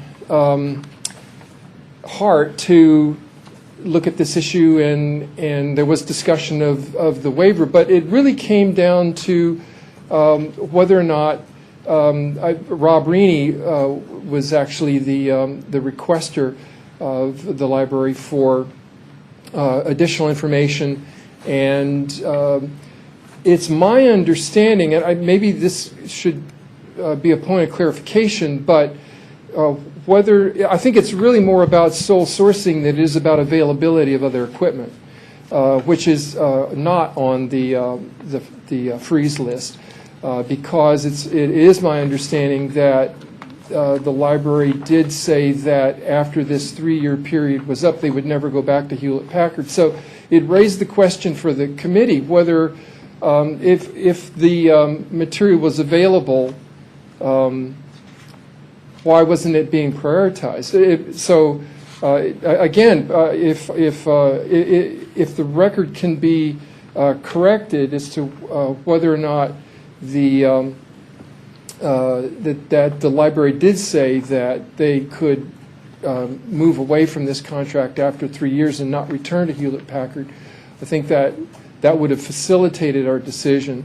But it's my understanding that the equipment, that the alternative could be available.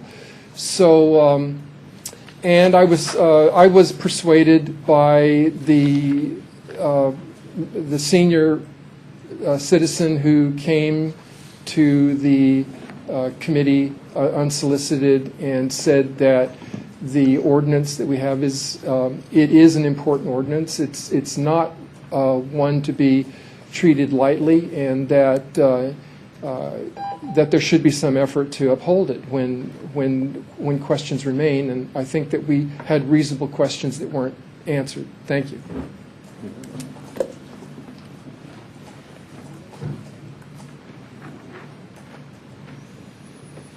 Hi, I'm Julie Bodie, Baltimore Avenue.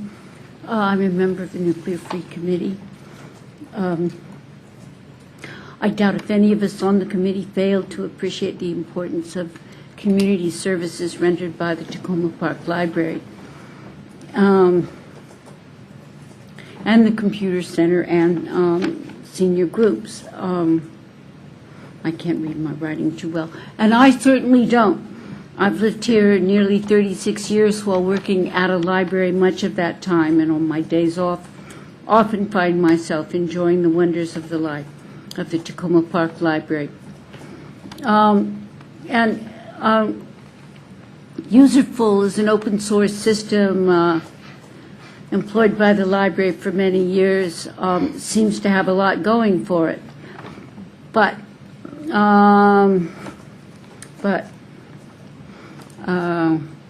the system seems to have gotten sloppy by not checking the details of its subcontractor, Hewlett-Packard, with the requirements of the Nuclear Free Ordinance, and in fact declaring itself to be compliant as a nuclear-free company. And so given the Nuclear Free Committee's mandate from the city and its responsibilities to other nuclear-free groups and to the anti-nuclear movement more generally, after all, we have a reputation to uphold.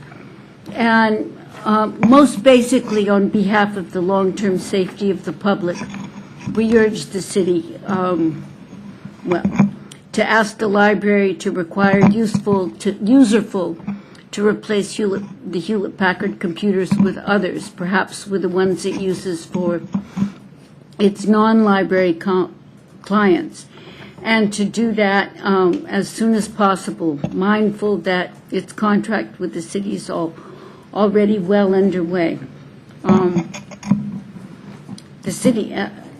The city itself, as a nuclear-free city, has a reputation to uphold. It would be another first for the city. Thank you very much for the opportunity. Thank you. Do you want to say something?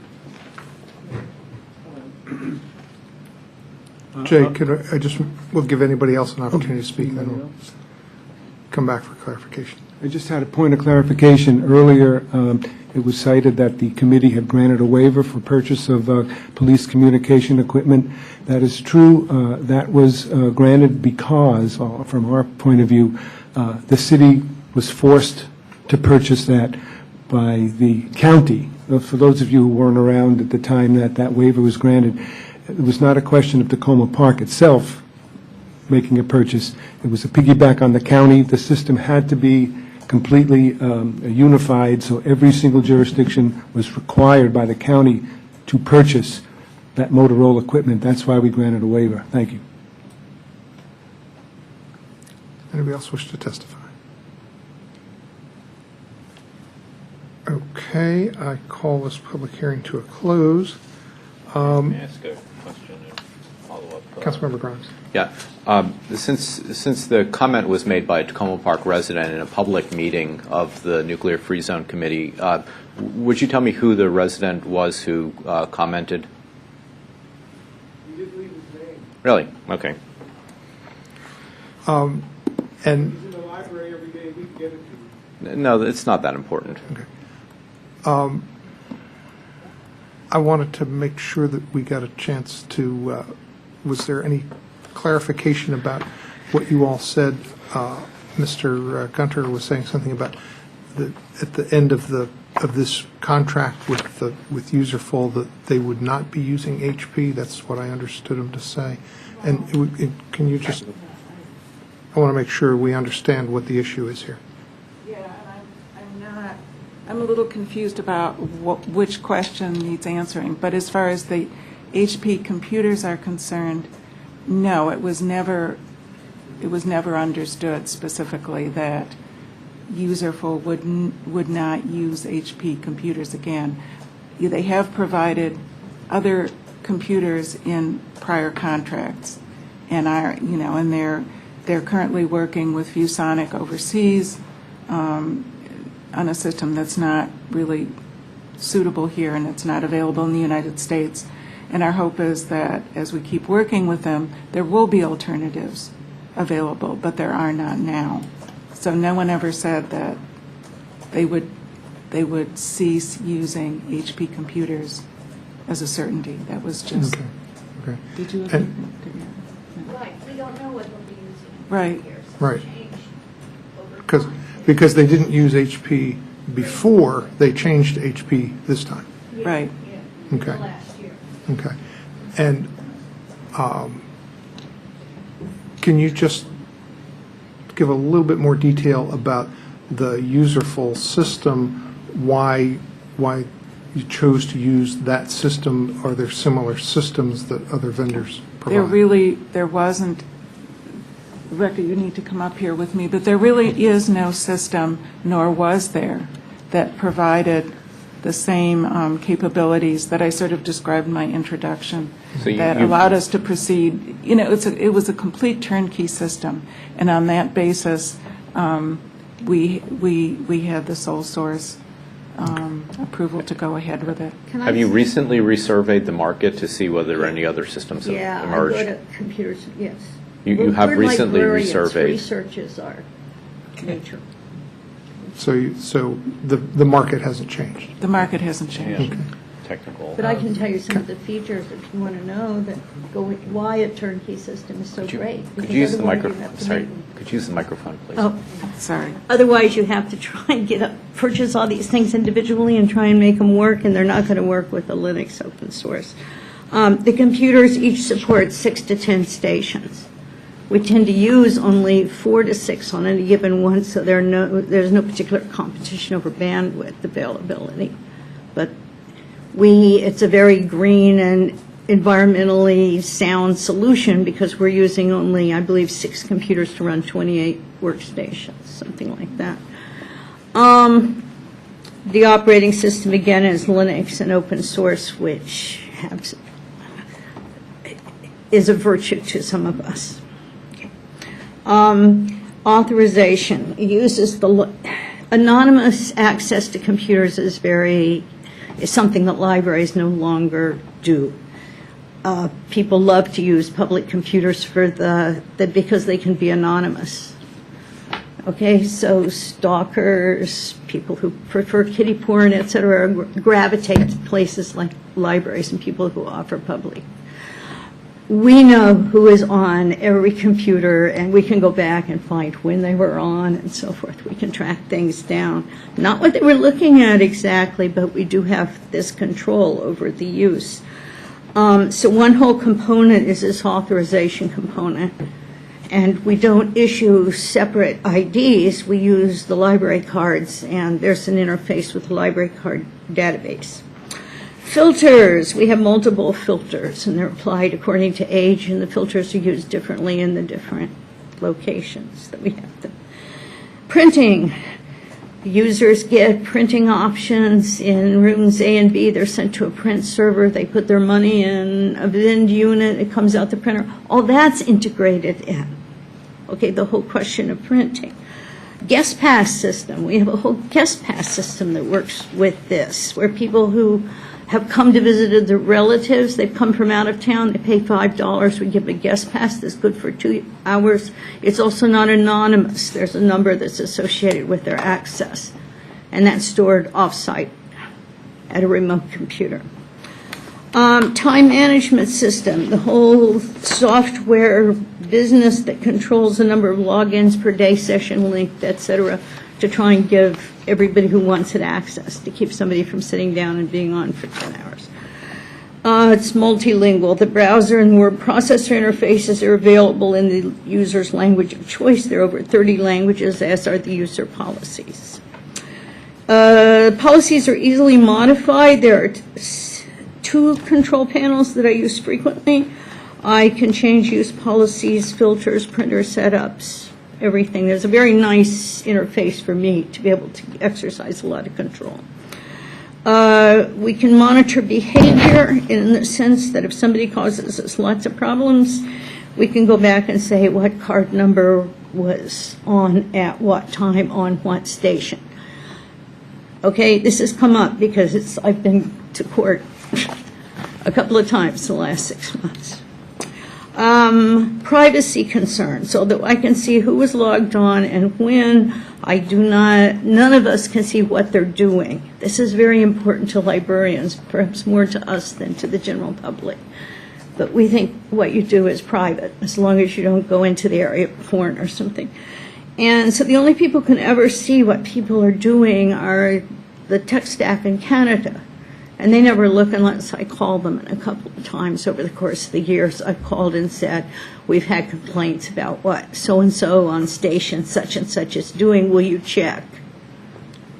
Tell me, do you think this is a concern or not? So a couple of times we've done that, and they say, yeah, I'd be uncomfortable if I was sitting next to this person and had to see the screen. So I can get somebody else's opinion without our ever intruding on what the uses are of the computers. So there are all no those other turnkey things, systems like that?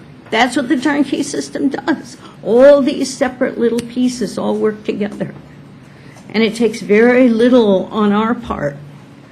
And all of this stuff is predicated on having a common hardware platform, common software platform that's deployed in libraries all over the world as part of the system. Most of Vancouver, Canada, all the libraries use this. So it's much more commonly used outside the United States than inside the United States because it's Linux. It's not so Microsoft bound. Okay. Does that help to explain why we are so attached to what this can do for people and for us? Yeah. And this is a contract that actually is costing us less than $30,000. And, allows us to... 3 years.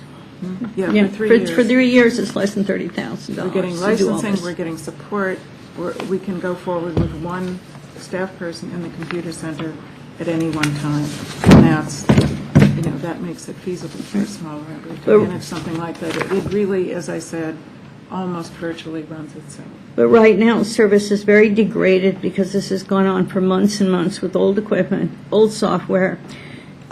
People, no, don't talk about this. Well, yeah, did you want to hear more? No. In the vein? Okay. Okay. Councilmember Stevens. Thank you, Mayor. And thanks to both you and also to the committee for being here tonight, and Mr. Kuhn, who's no longer on the committee. I think what we've heard is that this system is very important to the library, to the staff, and I think everyone also knows that the ordinance is also very important to this city. It's not just because it's something that has become an identifier for the city of Tacoma Park, but also because of the reasons that it was first put in place and the reason that we continue to meet and make sure that we adhere to it.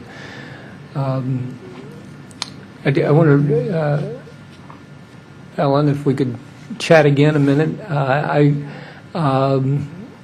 I know librarians are not only great researchers, but they also good problem solvers.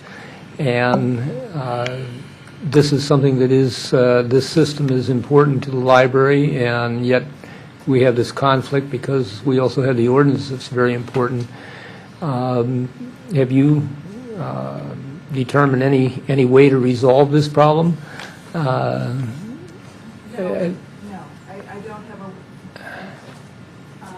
I don't have a way to resolve it. I can tell you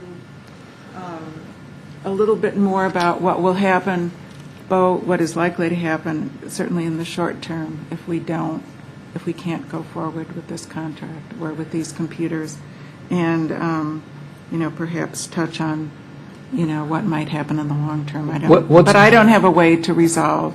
What's the problem if we just stay with what we got now? If we stay with what we have now, well, we would send back the HP computers. There would probably be a reduced cost since we wouldn't be keeping the hardware. We could ask them to send us new computers if at any time in the contract period they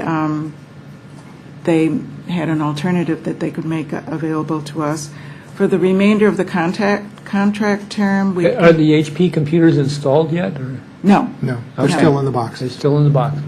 I don't know if they're in the boxes. So the but system that we're using now Right, is- we're using the old computers, and that's why they're failing, because they're 3 years old, and they don't support all the upgrades that Userful is providing to its customers. So for the remainder of the contract term, we would continue with the hardware we're currently using until it failed. The senior room computer and the 6-station computer in room B are already starting to fail. Userful would continue to provide the licensed software and support for the remainder of the 3-year contract.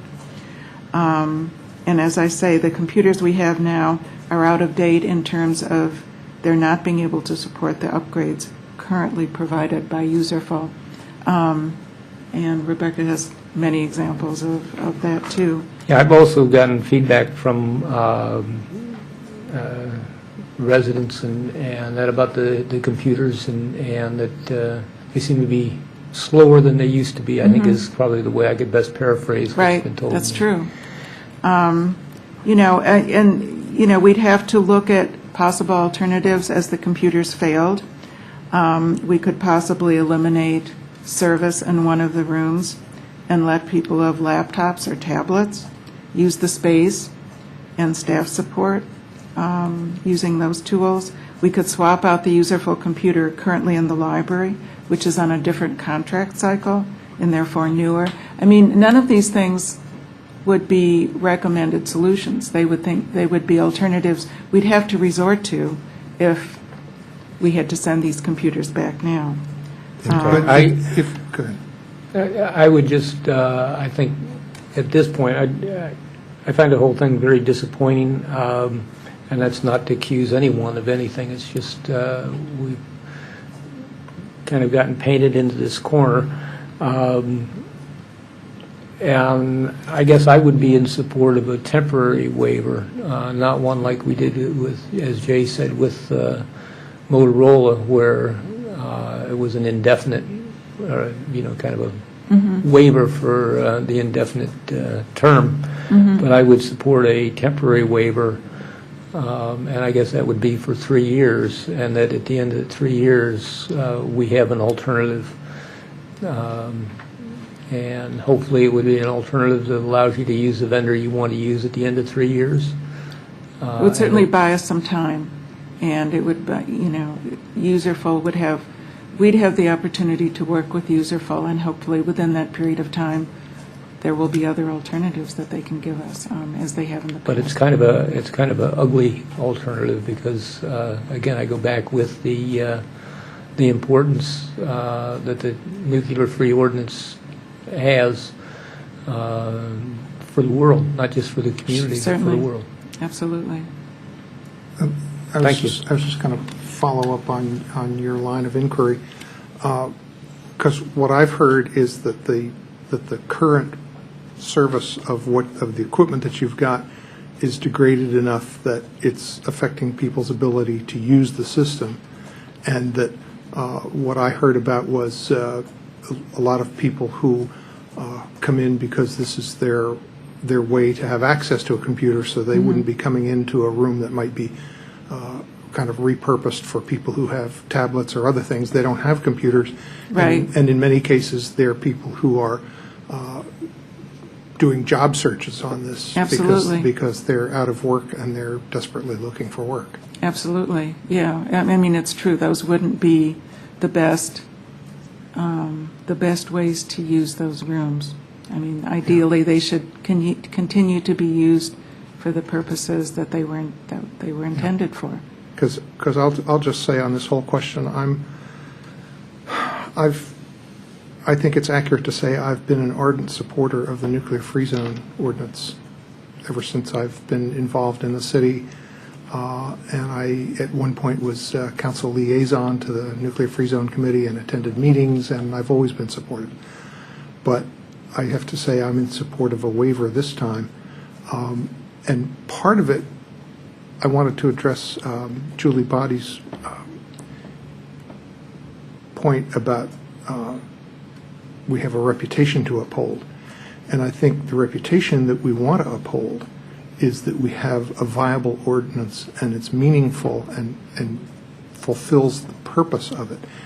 And the difficulty I have with where we are now with the ordinance is the difficulty that we talked with the Nuclear Free Zone Committee when you were last here about the fact that we haven't had a viable way of having a list to work off of, that we're working on basically we're working kind of off of 10-year-old information, and we don't have a reasonable way of getting an updated list because the information isn't available to anybody to put together a list. So that we're going to have to come up with other ways of getting at this and other ways to make sure that that if we go to something like self-certifying, that it's clear what people are supposed to be, the extent to which they are self-certifying. And it's that the language is clear so that they know that it, kind of to what extent, how deep in their procurement process they're certifying.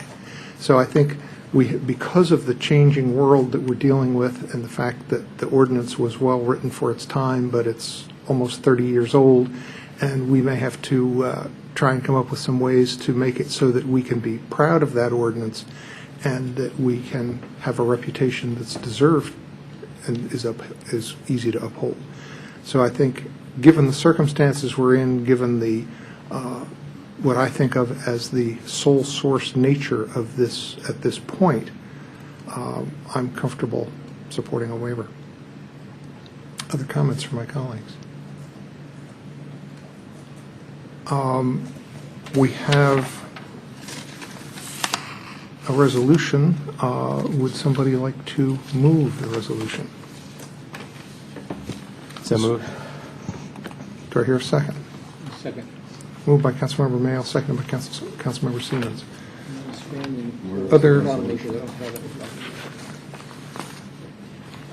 Other discussion? Yeah, I'm just trying to refresh my memory on whether this is of limited duration.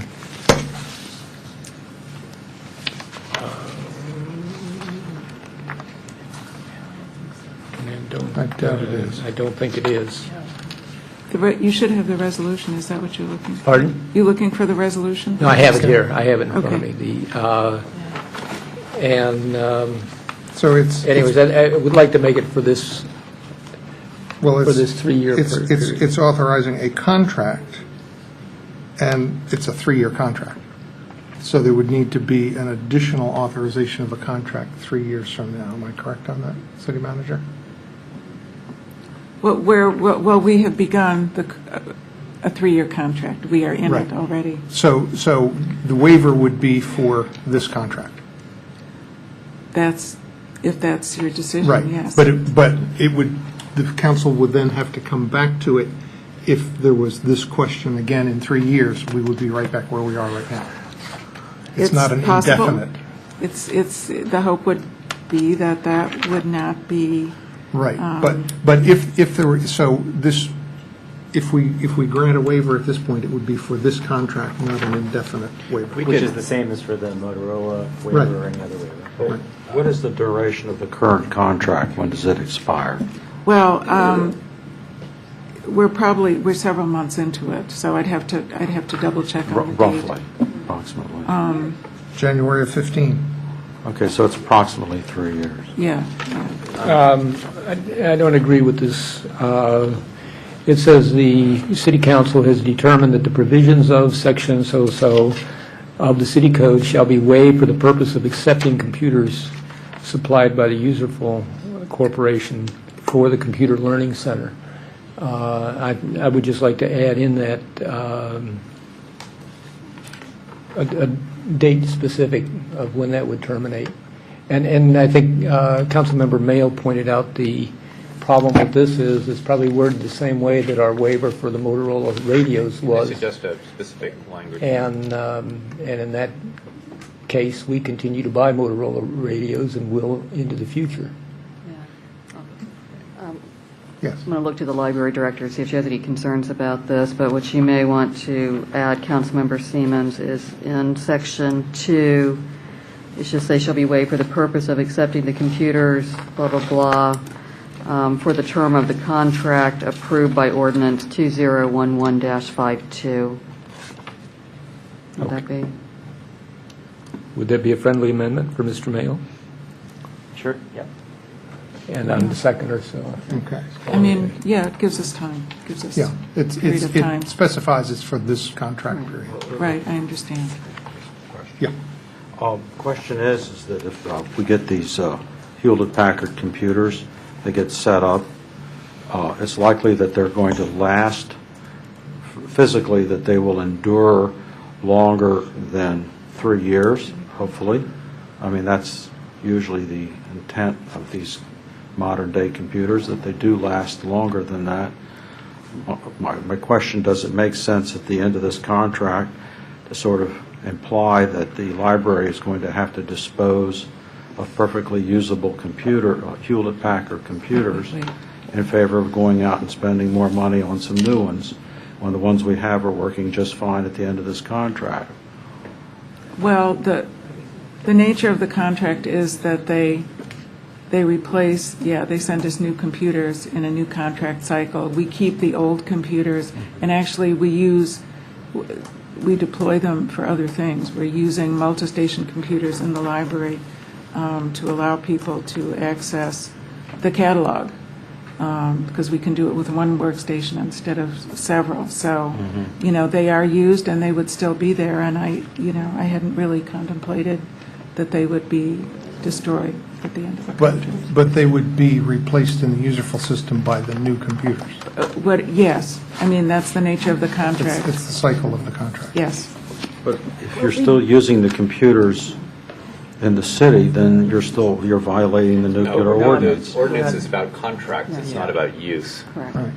But this is a computer that's built by a company that builds nuclear bombs, so why wouldn't we want to get rid of these things the first thing we do? We don't know if they do that. But the intent Well, is yes, to- yes, the they intent do, is to- because the committee says they The do. intent is Well, not but to the do committee business- doesn't have a basis to say that. The intent is to not do business with the companies, right? And so holding on to a computer that you've already purchased is not resulting in any material gain for HP, I guess, besides the brand value of someone seeing the HP logo when they go to our library. But it's not, there's no, as opposed to a purchase contract, right, which the money goes to the company, holding on to a computer in your facility, in fact, limits the money that goes to HP or IBM or any other I take your computer point. person. But then that raises the question is, how does the Nuclear Freeze Committee know that Hewlett-Packard is associated with the nuclear industry? Because there's nothing. They would have to self-certify. Okay. That's Why the, don't you ask that's the, them to that's, self-certify? well, but that's the problem that we're facing now with our nuclear free ordinance.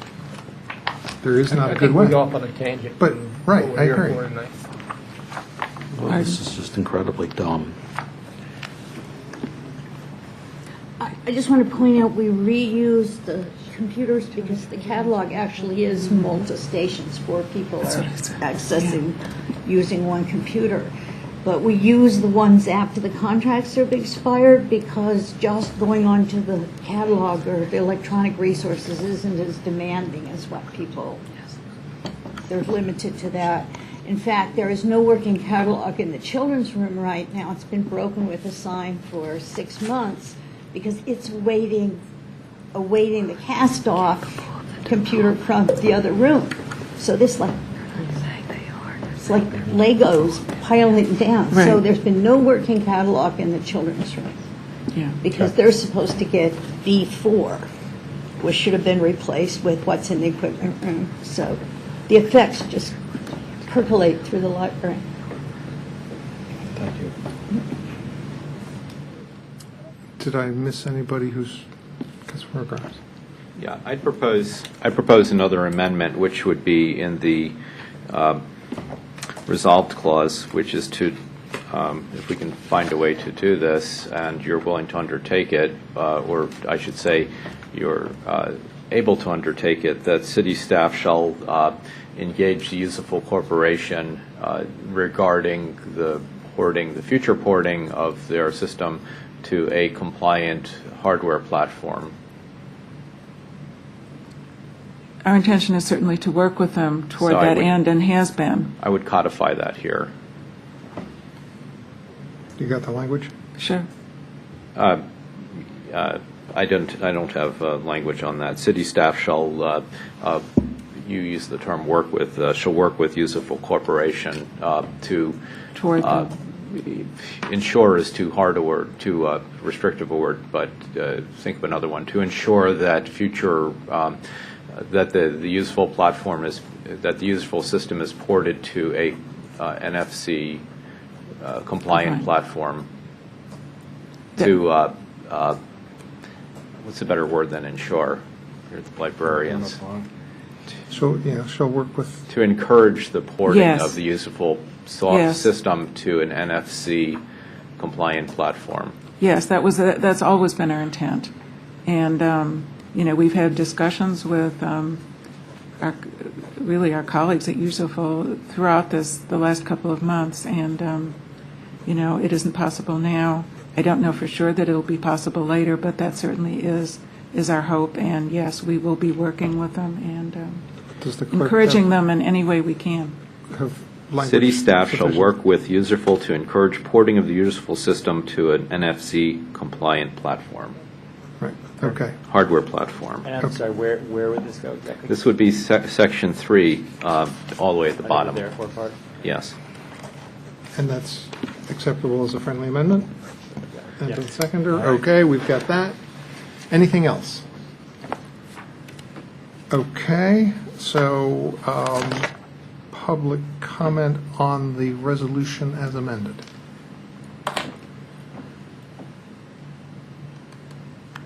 Seeing none. All those in favor, please say aye. Aye. Aye. Any opposed? The ayes have it. Thank you all. Thank you.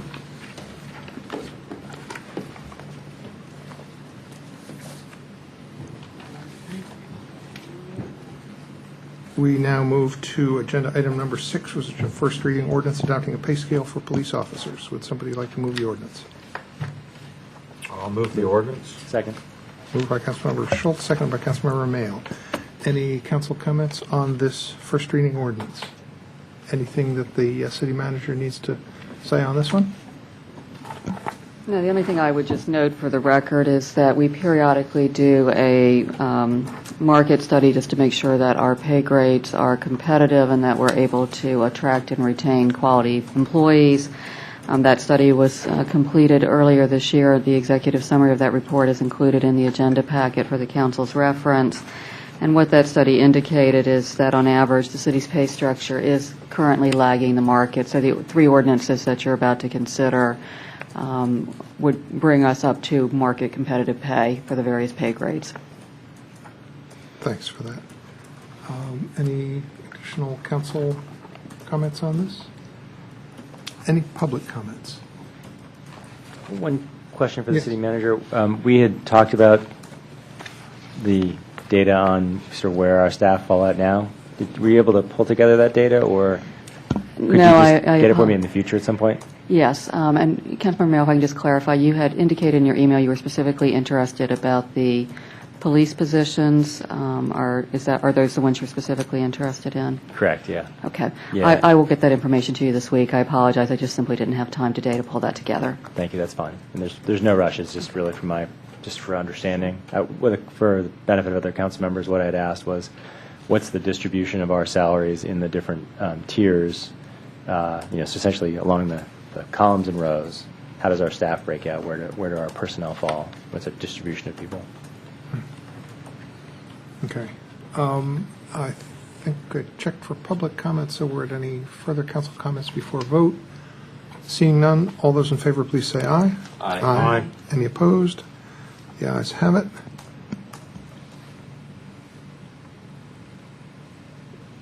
Next item is agenda item number 7. It's the first reading ordinance adopting a pay scale for employees covered by the AFSCME contract. Somebody like to move it? So moved. Second it. Moved by Councilmember Daniels Cohen, second by Councilmember Schultz. Any council comments? Any public comments? All those in favor, please say aye. Aye. Any opposed? Ayes have it. Agenda item number 8 is a first reading ordinance adopting a pay scale for staff not covered by a collective bargaining agreement. Would somebody like to move the ordinance? So moved. Second. Moved by Councilmember Mayo, second by Councilmember Daniels Cohen. Any council comments on this ordinance? Any public comments on this ordinance? All those in favor, please say aye. Aye. Any opposed? The ayes have it. Moving to agenda item number 9, which is a first reading ordinance providing for the Ward 5 special election and appointing election judges. Would somebody like to move the ordinance? Move it. There is a second. Second. Moved by Councilmember Siemens, second by Councilmember Daniels Cohen. Any council comments on this ordinance? Any public comments on this ordinance? All those in favor, please say aye. Aye. Aye. Any opposed?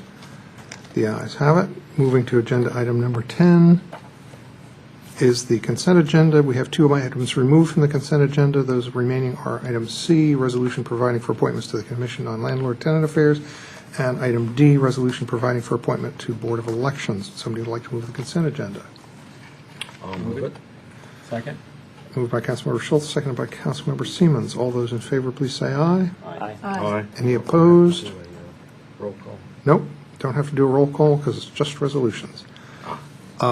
We now take up agenda item 10A, which is the resolution supporting a zoning text amendment intended to clarify and simplify the review and authorization process of the establishment of new accessory apartments. Councilmember Grimes, you wanted to pull this one. Do I want to? Hmm? Do I want to introduce it? No, you wanted to pull it. You have any? Yes, that's correct. Okay. I requested that the item be removed from the consent agenda at a constituent request. Okay. So would somebody like to move the resolution?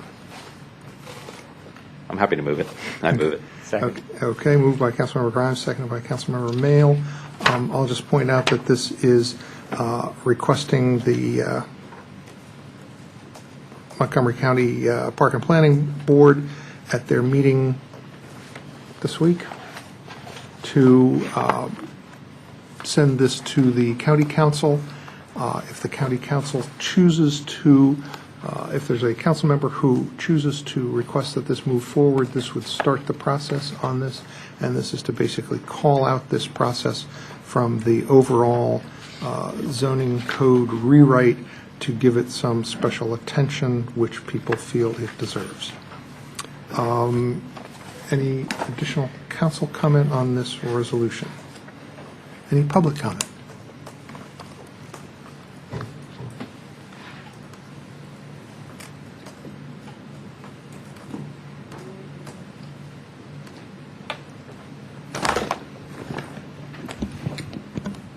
Hi, I'm Lorraine Pearsall, 7708 Tacoma Avenue. Thank you for pulling this off the consent agenda. I appreciate being able to talk to you about it. I am very concerned about any kind of zoning issue that comes up and by the county, and there's a rush to approve and move forward. We saw it with the CR zones, what an absolute mess things were, how much work was required to think of all the issues and come up with something that addressed a lot of unforeseen consequences, and it is still dubious whether the CR zones did that. But I want to talk to you a bit about my concerns with respect to this resolution and the ZTA in general. It's such a piecemeal analysis. We have no idea. There is a zoning rewrite going on, a residential zoning rewrite. I think a lot of you may know that. We do not know what will be in it really, and so the context of residential zoning is is undefined, and pulling this out without knowing what else is going to be changed that may affect how we think about this, I think is a real big mistake. And so there are, I think, a lot of downsides to consider with this. And what you're essentially doing by making accessory apartments by right, and there are good things with accessory apartments, but it should be a balanced process. You're essentially removing public participation. And that is an issue for the larger community out there. I know there are many, many neighborhood associations, various organizations, individuals who are very worried about this. Parking off-site, the requirements are going to be diminished. You're essentially changing from single-family to potentially multi-family. And, what happens when the registered living units convert to accessory apartments? That can really affect a neighborhood, and we have a great deal of RLUs, over 500 of them.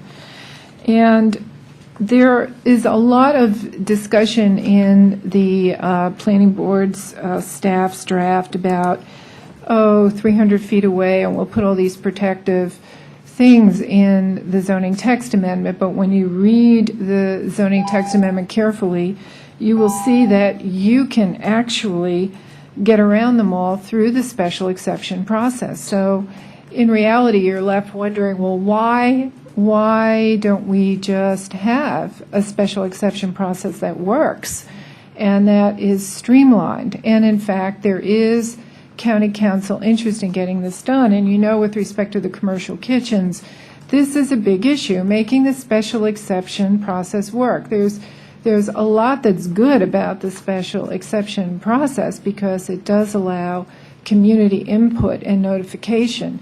The expense of it is minimal. Compared to a building permit, it's like a third to a quarter of what is charged for a small project. You don't need a lawyer, you don't need an architect, but the process is long, and that can be streamlined. And why make something by right where you have absolutely no control over it when you can actually make the process more streamlined? And why people are concerned about that is enforcement. They're really worried about DHCA's enforcement. And in fact, DHCA has been notably mute on this issue. They have not come to public meetings. They have deliberately not addressed this issue. And there's a huge amount of concern about the county's ability to regulate this, because they always are going to have to do it. And so that leaves the door open for abuse. And that is a huge, huge issue. And we have seen abuses in the past with housing, and we had Operation Turnaround in the 80s where we really had to rescue our homes from bad situations that developed over time. And 36 Philadelphia, is perhaps an example of lack of enforcement. But there is a real concern about this, and I know Mark Elrich has spoken out about this, that he is very concerned about it as well. and that the better way is to streamline the process. There's a lot of misinformation in this resolution. It basically kind of implies that by granting this by right accessory apartment, you're going to provide housing for caretakers and supplemental rental income. Well, you may not know this, but you can do that already with registered living units. You don't need to go through a special exception process for that. And right now, you can rent some rooms of your house for some extra income without going through a special exception process. So when I read this resolution, I feel that it doesn't really reflect what's going on here. And I'm very, very concerned about it. And so are many people out there in the greater community that call me and say, what's going on with Tacoma Park here? We're really working very hard because we've had nothing but problems with this, and we're really worried about enforcement and what this is doing when you start imposing a by right situation. So what's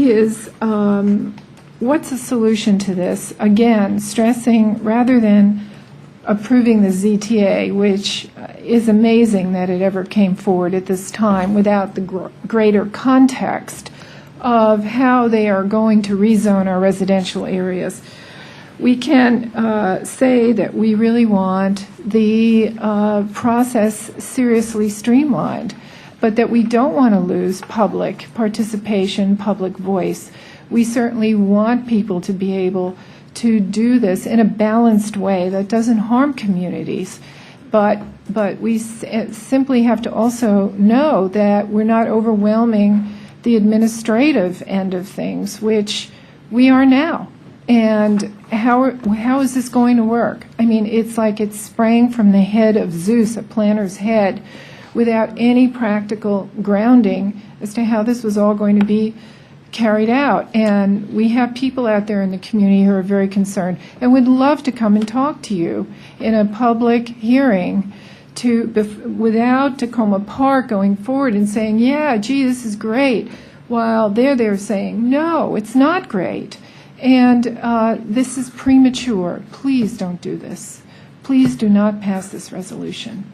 This is not the thing to do. Force the county to reform its process and to have more dialogue. This is going to go before county council. There are going to be changes from the planning board hearing. Sure. There will be a lot more conversation on this. It just makes me think of the CR zone a lot. What a mess it was when they thought everything was great, and they told our planners everything was great, and our planners came and told us everything was great because the county planners told them that, and we have it on tape. CR zoning is never going to come to Old Town, they said. Our planners told us that. Well, guess what? The CR zoning has come to Old Town, and we are going to have to deal with this. But we have it on tape, and why were we told that? Because these county planners told our people this.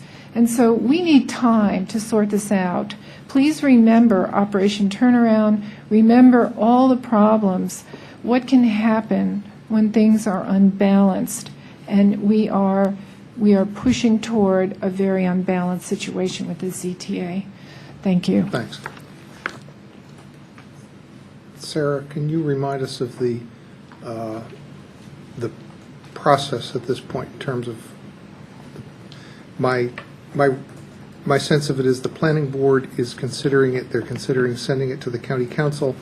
The county council, if they choose, can then send it back to the planning board, to the planning staff for work, where it then goes through the whole process, so that this is kind of the beginning of the process of calling this out. This is the very beginning of the process. If you read the resolution at the very end, it's basically encouraging the planning board to forward the proposal onto the county to begin that public conversation. The county has been working in partnership with the Department of Housing and Community Affairs and the Planning Department for a number of years in terms of ways to modify the existing accessory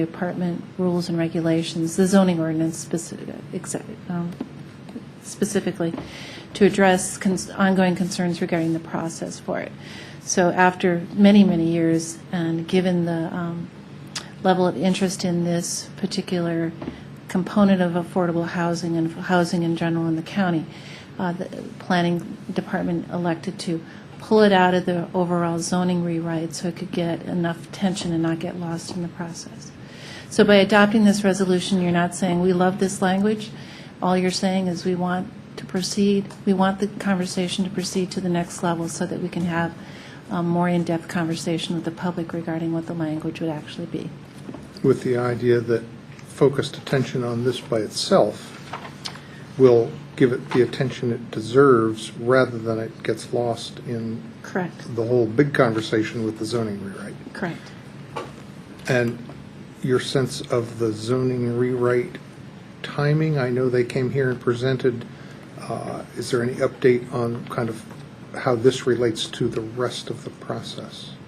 They've pulled this aside so that it can run on a parallel track.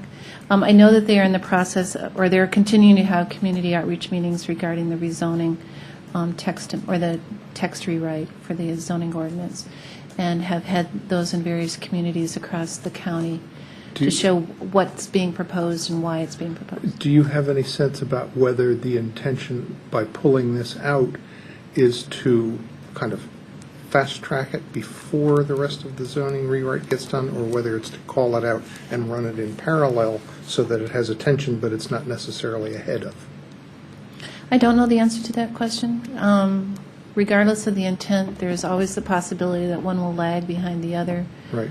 Given the level of interest in both topics. Okay, thanks. Councilmember Grimes. Thank you.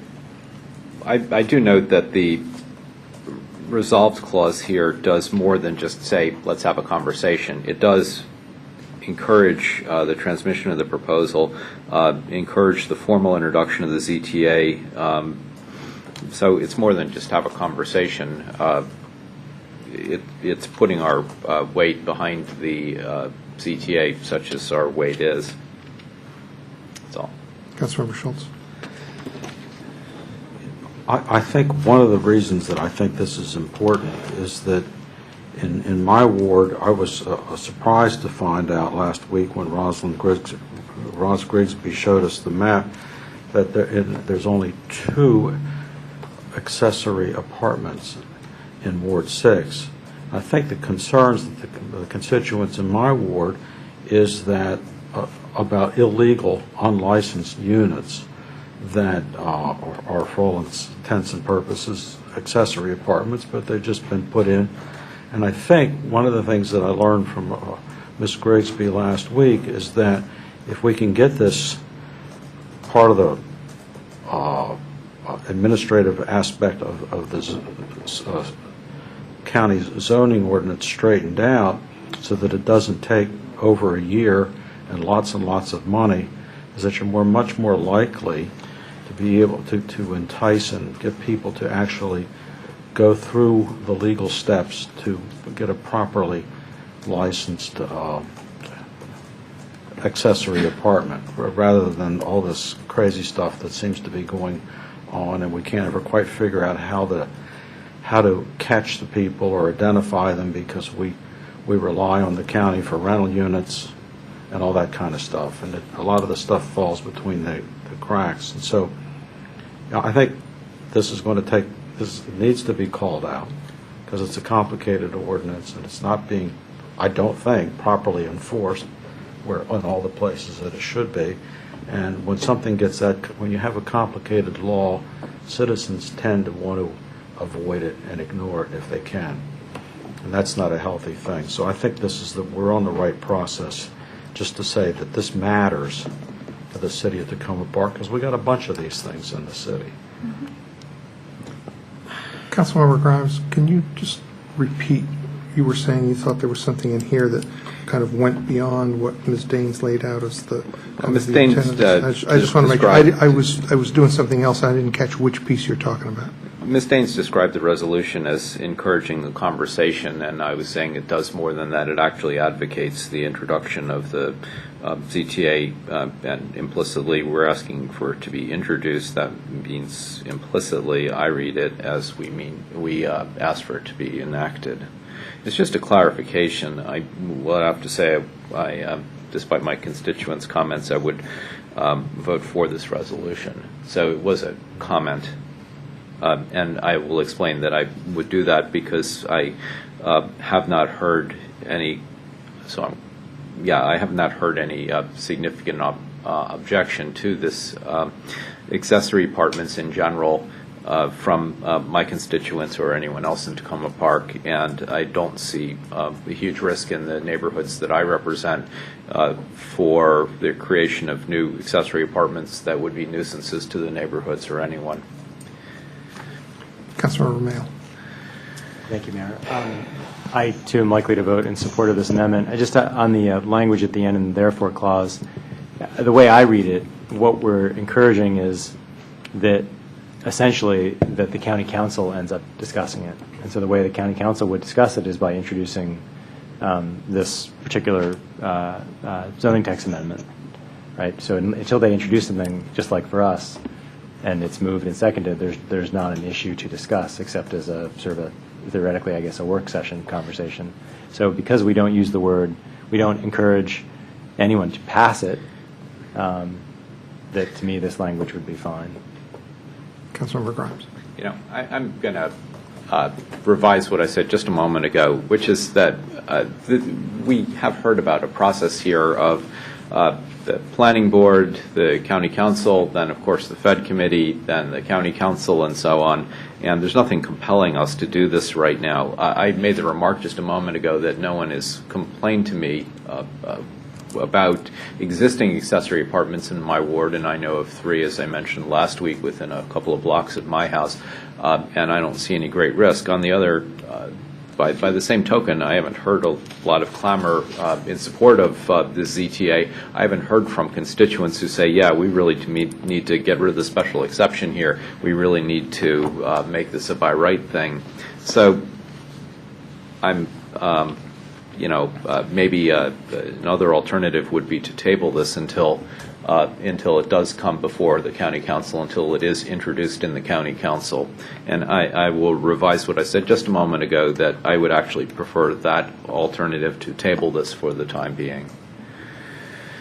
I'll just say that I take this resolution as encouraging the county council to deal with this issue and saying that essentially we think that the issue of accessory apartments and how the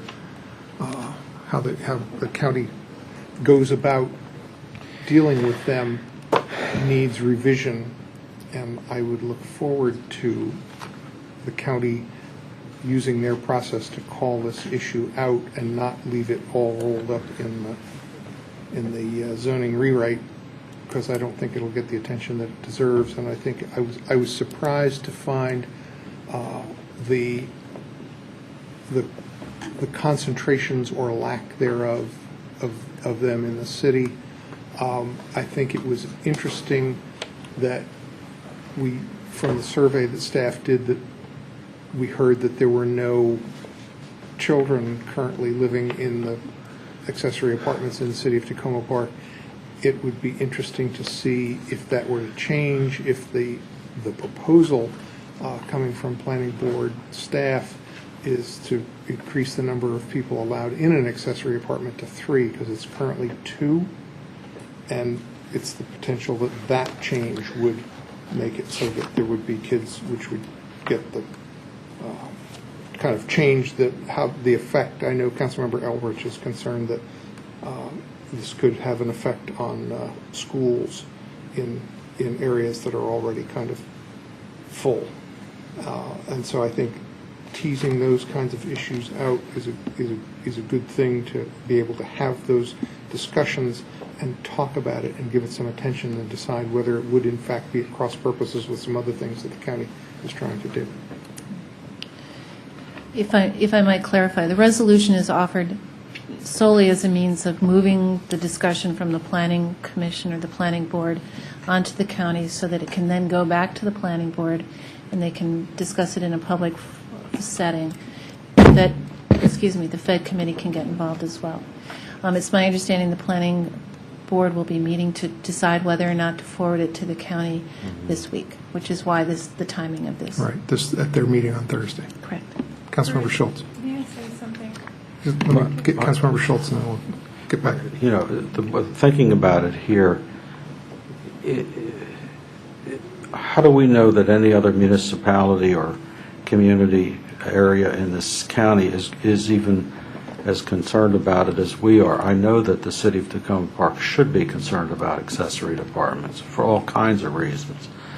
By passing it now, I think we get the beat of the early bird, so that when the planning board and the Fed committee and the others get down to business, assuming that they focus on this, that they'll know that we're one of the key people in this process that needs to be involved in this discussion. And if we're not advocating for this consideration that it be called out, maybe nobody else will, and maybe the county council will just sort of say, well, we didn't hear from anybody, well, let's just skip it and move on. That would be my concern. I think this, so therefore I'd be more inclined to think maybe this resolution is important to incentivize the leaders in the county to pay attention to this. And a reminder that since this is something that the county council and the planning board would have jurisdiction over, that there are municipalities in the county who have their own planning and zoning authority, so it would not affect Rockville, Gaithersburg, Laytonsville, Poolsville, Barnesville, Washington Grove, et cetera, the usual list. Councilmember Grimes, did you have an additional comment, or is it just an old light? I feel a little strange here because, I'm almost indifferent about this. If it's just about encouraging a conversation, then it doesn't really do a whole lot.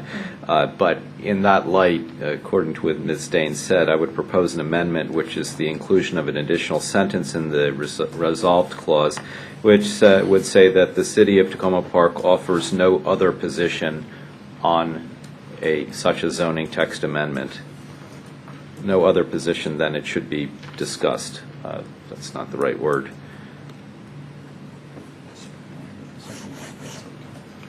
The City of Tacoma Park offers no position for or against a ZTA at this time. About the particular the particular details of any one The ZTA. details are fine too. The City of Tacoma Park offers no position. Well, how would you fit? No position for or against a ZTA at this time. Well, we're saying there should be a ZTA to call it out. But nothing for or against. For or against, yes, you're right. For or against. Yeah. So it's not we're saying we're not for or against a ZTA. We're not for or against any details of any potential ZTA. For or against any particular provisions at this time. Yeah, that would do it. For the City of Tacoma Park offers no position for or against any, what did I say, particular details, no, particular provisions of a ZTA at this time. Right. Councilmember Mayle. I wouldn't support a change like that. And we had a lengthy discussion at last week's meeting about all the reasons that we would want to move forward with a simplification of the way that accessory apartments are currently treated. We talked about the cost, we talked about the time, we talked about the duplication of process between county and city. We talked about the fact that there are many, as Councilmember Schultz referenced again today, presumably many unlicensed apartments, accessory apartments in buildings. We have talked about it prior dates, but not necessarily last week. The county's goal to, I think it's 78,000 additional families, to bring 78,000 additional families into the county. And meanwhile, there are 200, I think the data from the county process talks about an estimated 250 accessory apartments in the entire county. So this is not something that I can't imagine is going to, break the enrollment records of any school. And we had this whole discussion and comment on that. I also solicited feedback from both a Ward 3 and two Ward 3 accessory apartment holders to ask them about their opinion of the process. They both indicated that they supported it, that they supported what the county was proposing to do. One of them had just been through an expensive process of getting a fine for not having re-registered their apartment with the city, so they were particularly interested in the issue. So for all those reasons, I think I support the various whereases which really talk about the value of moving forward on this, which I think is largely what the language that is currently before the county planning board discusses. And so, what I think I don't know why we would wordsmith a resolution to such a great extent to say we're not for or against the details of this. I mean, we need to, I don't know, that just seems to me a cop-out. Okay. I think what I'd like to do at this point is, Councilmember Grimes Councilmember Grimes has proposed an amendment. We'll see if there's support for the amendment, and then we'll therefore see what it is that we're going to vote on, and then we'll take additional comment. I think it was moved, wasn't it? Yeah. Moved and seconded, yeah. Okay. So, Councilmember Grimes has proposed an amendment. Is there a second? Okay, the amendment fails for lack of a second. Now we're back to the language in front of us. You have some comments. Yeah, I think the way the planning board will interpret this is that you are in favor of the ZTA. And what I am hearing is that there seems to be a need for more discussion. What bothers me the most about this is something as important as zoning went from a work session to a consent agenda item without communication with the larger community. And it's probably worth having a public hearing on this, and quite frankly, because it's not just the people who are going through the registration process, it's also the people who live in the neighborhood and see, just clarify certain things, because what I'm hearing from Tim is that people are upset with the city's process, but we're talking here about the county process.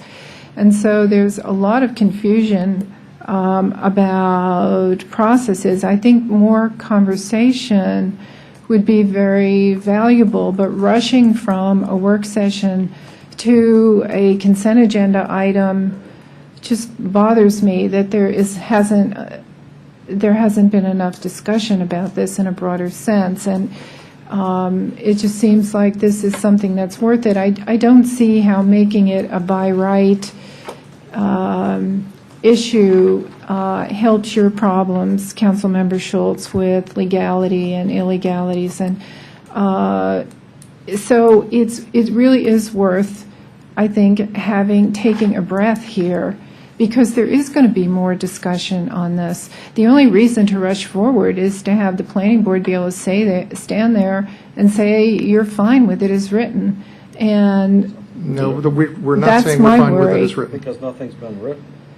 Well, that's what they did the last time with CR zones, and, I'm just very concerned, Yeah, I think there needs to be time. What we're asking for is that there be a public process to give attention to this. But there should be a public process here. Well, that's within our control, and I would anticipate that we would do that. I would anticipate that we would have a hearing.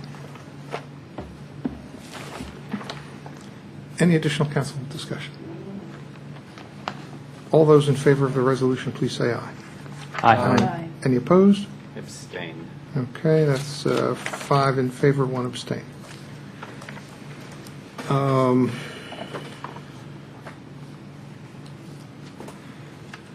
Then we have the resolution authorizing execution of an agreement with the Old Town Business Association, and Councilmember Mayle wanted to pull that one for individual discussion. And you have some comments, and then we have some language that may address your comments. So should I summarize my comments, and then we can go right into the amendments? Great. Yeah, thank you. I had asked that we pull this from the consent agenda because we had earlier talked about the potential value of having a multi-year agreement with OTBA. It's a partner. OTBA is a partner that we've worked with for years and have had a good relationship with. And I think they are really a service provider for the city in terms of our business outreach and many of the projects and programs we run, and in helping improve the vitality of our business community. And so I like the idea of, and have talked about it with their executive director and their, is it the president? Is that the president of the association, about having a multi-year contract. And so what I had asked about was whether there are ways we could, in essence, subtly tweak the contract so that we could provide that certainty. And in particular for me, and just as a background in policy for the council, I think it's nice when I think of our job here as being setting policy, and so if in general we have a policy of working with OTBA on this set of services, if we can find ways to sort of minimize in some way the number of times that we have to go back over the same issue, that would be a good thing for me. So that's the benefit and part of having a multi-year contract, is that would allow us to do that. Thank you. Okay. And then we have a revision, a potential revision of the language that we had on this resolution. And what this does is add some language about providing ongoing support for OTBA's community-based efforts to keep and increase the vitality of Old Tacoma, maintain and increase commercial occupancy rates, and further the commercial success of the area, and that it authorizes the execution of a 3-year agreement, but that the operating subsidy is awarded recognizing that the subsequent awards are subject to the appropriation of sufficient funds by future council. So if a future council does not appropriate, there is therefore no funds, but it shows the intent of this council that it be an ongoing commitment with 3 years. And that is okay in terms of the language that's necessary to show the intent on the multi-year designation. Councilmember Grimes. Councilmember Mail's revisions are fine by me. I don't think it was noted that there's a word "in" missing. Shall be awarded to the Old Tacoma Business Association beginning in FY13. But there is one additional concern I have, which is the $15,000. I believe that the agreement here says something to the effect of a maximum of $15,000, and that's not reflected in the resolution. So I would revise the resolution, suggestion change to the resolution to say a maximum of $15,000 shall be provided. Is that, Sarah, I'll check with you. Is that? That was supposed to be subject to the proposal that they submit to the city. Right, okay. I just wanted to make sure there wasn't something else going on. Yeah, not to exceed $15,000. Okay. So an additional amount not to exceed the $15,000 shall be provided. Okay. So we have that. We're working off the red line version that we have here. It has the so we have those changes, the addition of the word in the first be further resolved, and the additional language in the second be it further resolved. Okay, would somebody like to move the revised revision? So moved. Second. Moved by Councilmember Mail, seconded by Councilmember Siemens. Any additional council comment? Any public comment? All those in favor, please say aye. Aye. Aye. Any opposed? That passes unanimously. We now get to the work session portion of the meeting. And we have 2 work session items. The first one is an update from the Recreation Committee. Thank you all for coming late, but I know it was a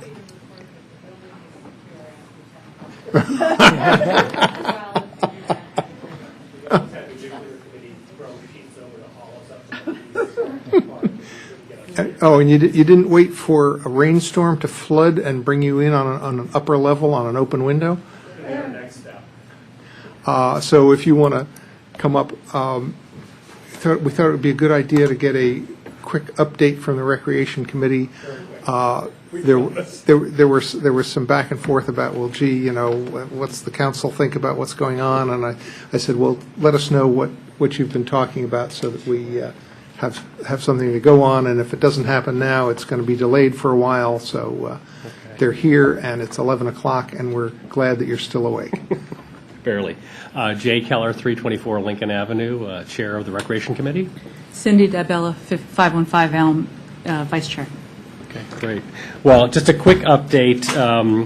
We really wanted to thank the city and the council for the support of the youth garden, which is doing exceedingly well, and hope folks have either gotten a chance or will get a chance in the future to go down and visit the garden downstairs. We've also been working with the New Hampshire Recreation staff to weed and clear and plant flowers over at the New Hampshire Rec Center, so that's going along too. We have interest from both the recreation staff to bring in more kids to the process, also from Piney Branch Elementary to bring kids into the process. And if the council saw fit, if the staff saw fit, we would love to look into expanding, maybe adding into a couple more of the plots downstairs, which currently are mainly crabgrass and not the most beautiful things in the world, but there are 3 plots not being used downstairs. I don't know what the calculations are for using that, but that's something that if the city was interested, we'd love to jump in and have more involvement in doing that. We would probably need some support for tearing up the not so beautiful clay that's in the other 3 plots and dumping in some topsoil to improve that. But that's something that we would offer too. Other things about the garden? Yeah, the department has received permission from the Maryland, I don't know if I can say this straight, Maryland National Capital Planning Commission, which actually owns the land that the rec center is sitting on, to put in a vegetable garden there. So there's youth to work in the gardens through the department programs this summer and this fall in both sites. There's adults to supervise. There's a garden committee, and there's room for expansion. So the second part of it is a request for some funds to do an expansion at New Hampshire Avenue or perhaps at the community center. The funds would be what we got from the Tacoma Foundation last year for the actual topsoil. There's only so much you can get out of volunteers in terms of volunteer vegetables and rakes and hoes and things. When you start talking about truckfuls of topsoil to improve the soil, either at New Hampshire or, that's a little more than we can raise on our own, we think. And I understand that the department staff in both places have at the rec center as well as here at the community center. Get my centers mixed up. Have a plan to work the gardening into their summer programs and their fall after-school programs, and in fact, in both cases, there's been one session already. The staff has had some discussion of this issue. We know of the interest, and I think our recommendation to the council would be that we expand the plots up at the recreation center. Our concern has been in the past, and Cindy knows this because she and I talked about it, to have too much activity in front of the police area. It is an active parking lot with emergency vehicles. Our thought as a staff is that it would just be a safer location for kids up at the rec center. And Mr. Clark has committed to providing transportation up to the recreation center if there were youth who needed to come from this area and did not have any transportation. I would not see the funding as any issue if the council's supportive of it. We certainly, there may be some funding in public works, or if not, we could certainly use some of the general contingency funds. I don't know how much the Recreation Committee had in mind of what might be needed, but they could certainly work that out with Mr. Clark and with Public Works. Okay. I want to be respectful of your time here. I know I've got at least 3, maybe 4 lights here, so that there's questions about what you've got so far, but I want to give you a chance to do the rest of it. Okay. Okay, yeah, because there's only 2 other Yeah, things. there are only 2 other things. We also wanted to thank the council for the additional funds for the teen program, and we were thrilled to see the new teen person selected. She's got, it's great, she's been here volunteering since she was 15 years old, long history in Tacoma Park, lots of experience with the teens. So I think Alicia it's a great, I don't know if you can say addition, but promotion within the city staff. And we were just very excited about that. So when we had the welcome party for Debbie, it was nice to incorporate other new staff to that too. So that was a completely applauded effort that was going on. The other thing is just a little update on what we called the International Festival. We continue to work with the Tacoma Engaged Citizens, of which a number of us and them are on each other's committees. I think all of the council members have received an invite to this Saturday. There's the international dinner at the Tacoma Park Presbyterian Church. Kay hasn't gotten one. We'll make sure you get one. 5 to 8 o'clock. It'll be fun, international food, another attempt really to bring the diverse communities together. This is a multiple stage process working up to the event next June, but we're planning a fall walk the Tacoma neighborhoods, get people out to see all the different wards and travel around Tacoma Park. We're also starting to plan for Martin Luther King Day, Jr. in 2013. And just anything we can think of to really bring the diversity of Tacoma Park together and, mingle all the communities, I think is tremendously important. The committee, the Recreation Committee has voted full support for this effort. As I said, there are a number of members on the Recreation Committee that have also been involved in Tacoma Engaged, and so a lot of cross-referencing back and forth there, but it's a great effort. We've got good diversity on the committee working on this. So pleased with the direction that's going, and it's still evolving. We'll see what happens. The event in June, we're looking at building in some employment training, some financial literacy components to that as we lead up to kind of a time to get everyone together. So, anything to add? So the kind of the evolution of the International Festival proposal is kind of evolving toward a number of events throughout the year, including Martin Luther King Day and an event in June. Sure.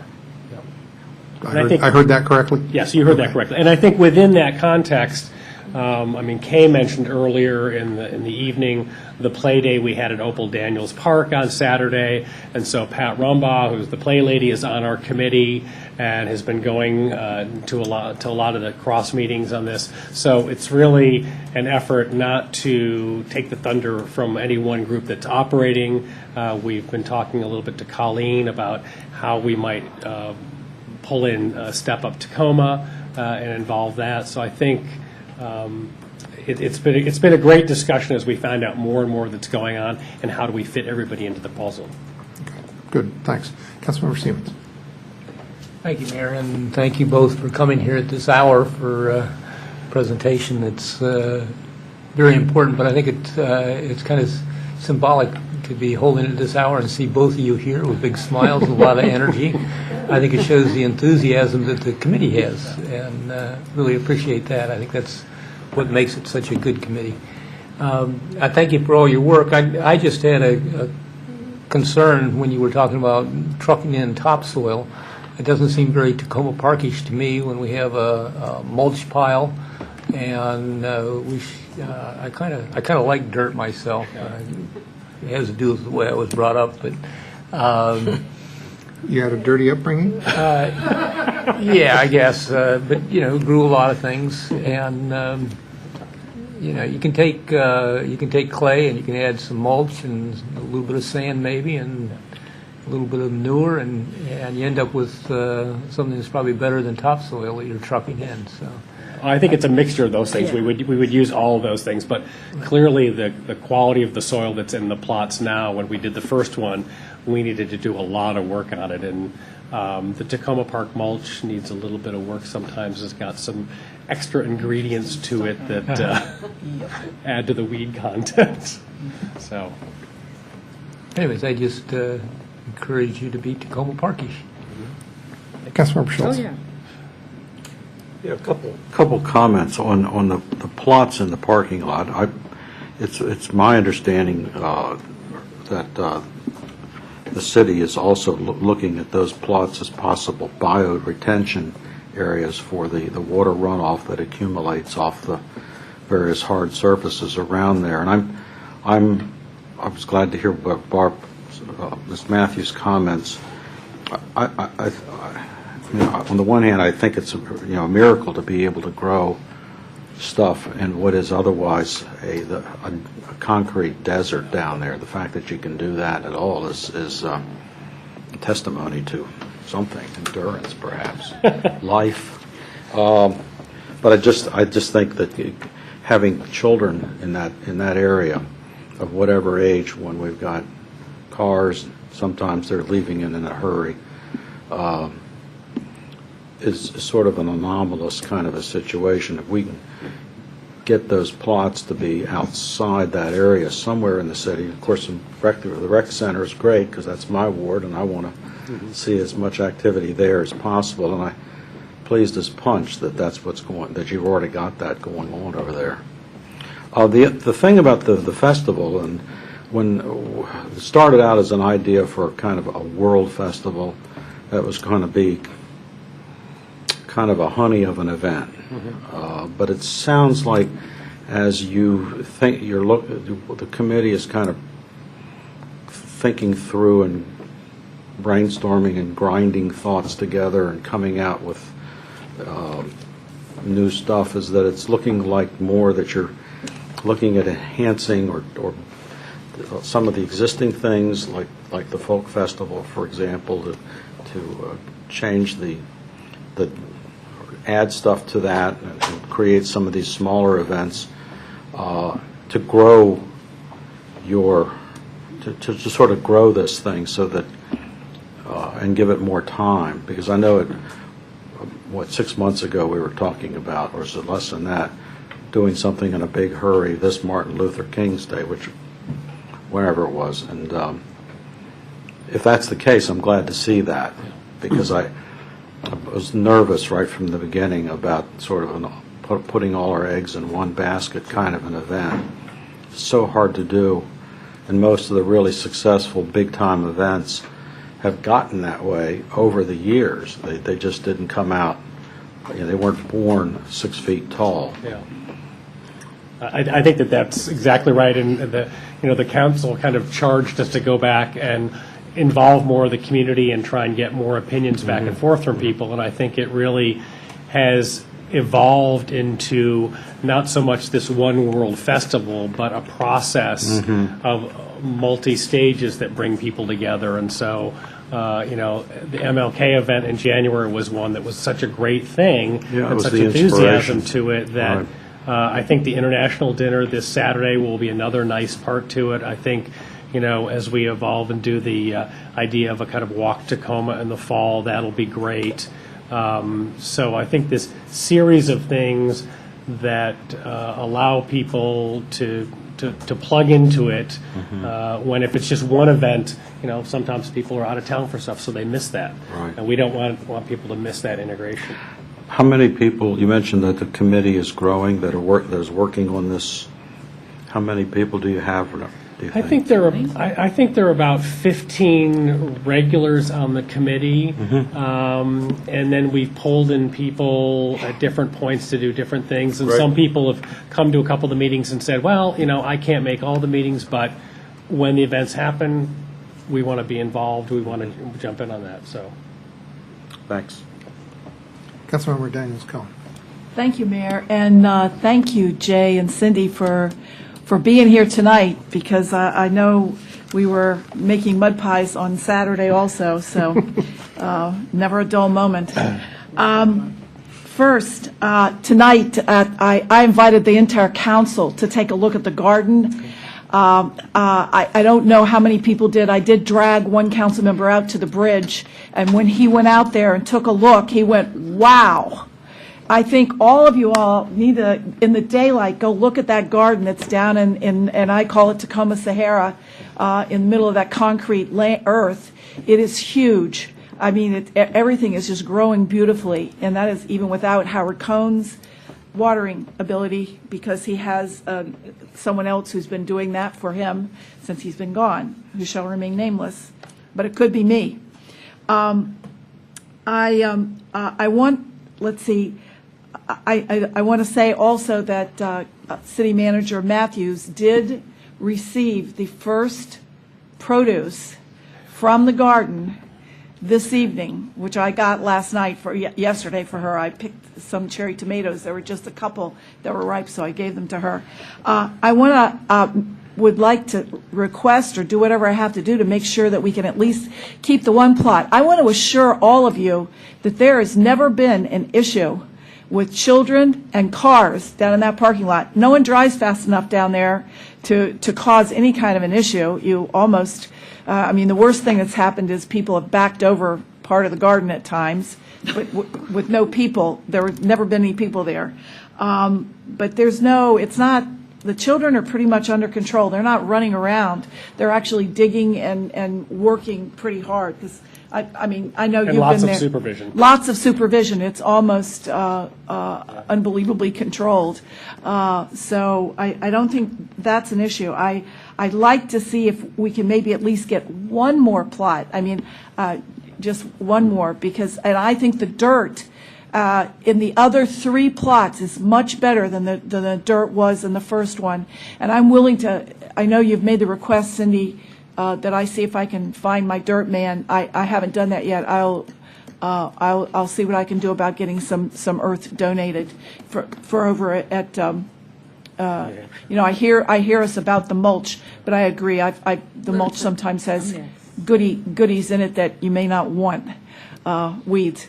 So, but I'll see if I can see what I can do about coming up with donated earth. I don't think you all know, last year's garden was put together with a grant from Tacoma Foundation through SS Carroll Neighborhood Association and the Recreation Committee, along with a little bit of the Recreation Department, but not as much as we wanted last year.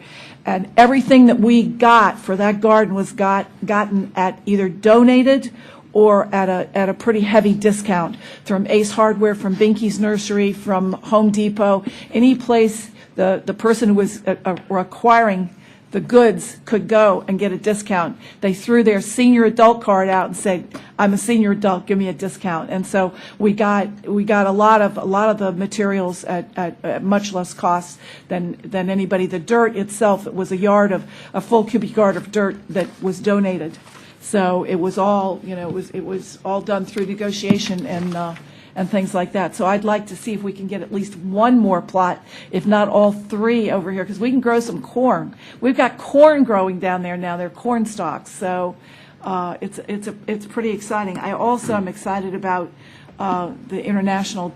I will bring my international fair this Saturday, which is pizza from Pizza Roma at the Junction. So, but all of the plans for the international day and the events, Martin Luther King Day, are really exciting. They're really doing a great job. The partnerships are great. All the partnerships and the people, the networking that the committee has done is awesome. I'm done. I'd just like to point out that Ace Hardware has renewed its interest in giving us at discount plants and seeds primarily this year. So that's been pretty neat. And the only thing I would just add to the garden is I think the interest is there. It's much greater than last year. The kids are there. And the challenge is the one plot, it's great, it's wonderful, it's pretty tiny. The New Hampshire rec process is great. That's a nice add-on, but it's, you know, it's again, it's not huge. And we did try and go after Pepco space, but that seems to be a dead end on stuff like that. So, there is this great interest in, I think, expanding the garden, and so that's just one thing to think about. I mean, we created a lot of produce out of that garden last year. I mean, it was so much, I couldn't even give it all away. So there'll be more this year. It's a whole different setup this year. There's a lot different, some different plantings. I think there's actually, I have never seen asparagus grow, but there's something coming up out of the earth, and I don't know what it is, but I think it's asparagus. So I'm not sure. Some interesting stuff. I'll take a look. Interesting. So. Councilmember Mail. Thank you. I think the gardening is great. I would love it if the city bought the vacant lot on the corner of Jackson and 410 and put a nice big garden in right there. Lots of space. On the New Hampshire Avenue garden, I want to second Councilmember Seaman's comments in that, I think there's value in going slow and not trying to produce tomatoes in year one, but instead, bringing in mulch. You could do a community collection or frankly have people drop off chicken litter from the probably hundreds of chickens that are in Tacoma Park and some quite large confined areas where they're accumulating lots of phosphorus and nitrogen fertilizer that's not going to good use. Planting, wheat or nitrogen fixing crops like beans and peas, would get you through, a year of just sort of soil improvement that you could do all locally. I have a new neighbor on Woodland Avenue who I can't remember the name of the CSA, but it's a very large, community-supported agriculture share program in D.C. He's the head farmer for that CSA, and the CSA sells half of its shares to residents, and the other half it donates to low-income residents in D.C. So they have a very big farm.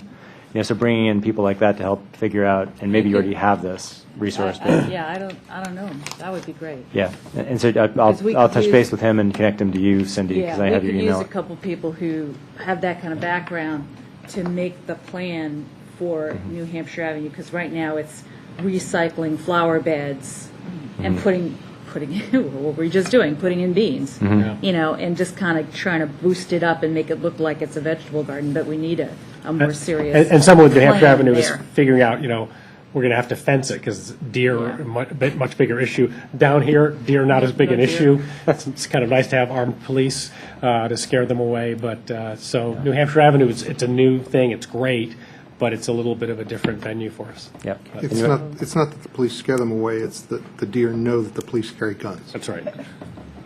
Right. So anyway, I mean, just Yeah. trying to. It might take a couple more years to, instead of bringing in topsoil, create it. But the value of trying to create it is that you might be able to build your partnership even bigger while still getting lots of green things to grow.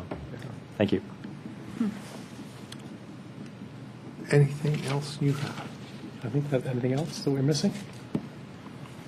No, I think not. Just if you're in town on Saturday. Pizza.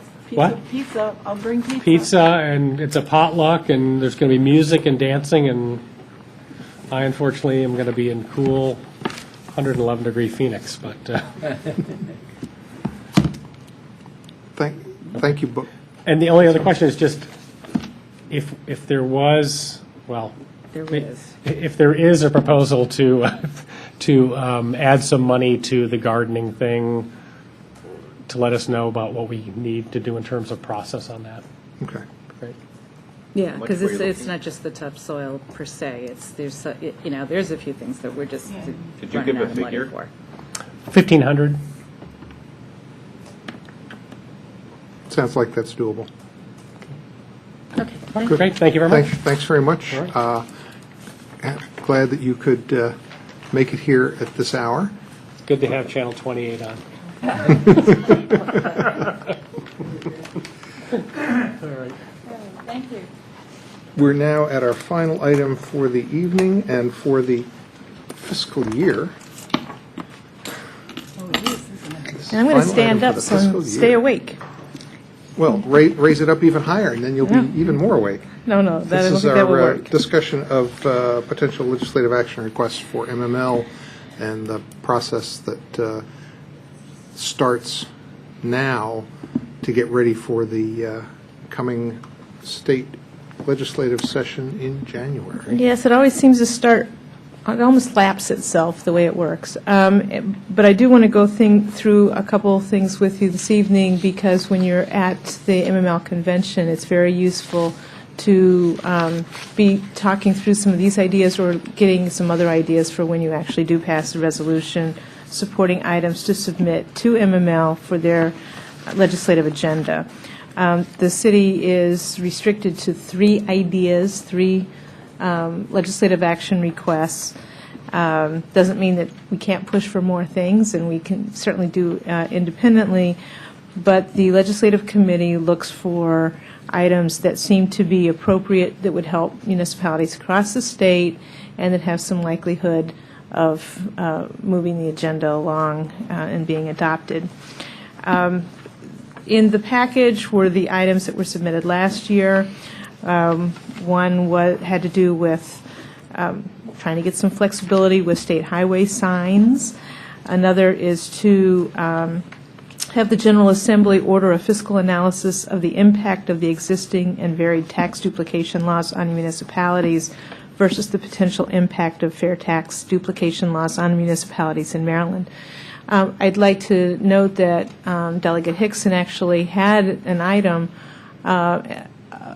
related to this last year for a committee to look at that. Unfortunately, somehow it came on early in the session and MML wasn't prepared to testify, and so we kind of missed an opportunity, I think. I mean, we certainly submitted our interest in that, but it could have been something that MML as a whole organization could have supported more strongly. The goal of that proposal was to get some actual kind of dollars and cents impacts that could be useful in our lobbying. The other item that we submitted this past year was to try to address a variety of problems that we're faced with by utility companies. There was a couple other items that have been suggested. One of the ones that I put out came from a discussion with our lobbyist, Michelle Douglas. She has had a couple conversations with some fairly influential folks in the House that are a little bit nervous that they could even live up to their HUR commitments, as meager as it is for this coming year.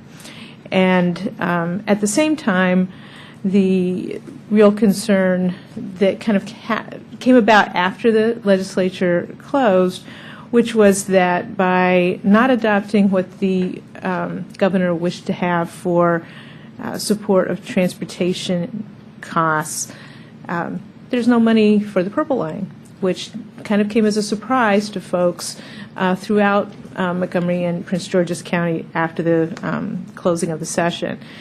I think that we have a real opportunity to work with the county delegations to get something more substantial for funding transportation infrastructure, and HUR can piggyback on that. It's a very small amount in the whole scheme of things, but it would be an area where I think we could actually go in as a joint municipal county effort for transportation funding that could pay us benefits in both something small in the scheme of things like HUR, something more substantial like the Purple Line.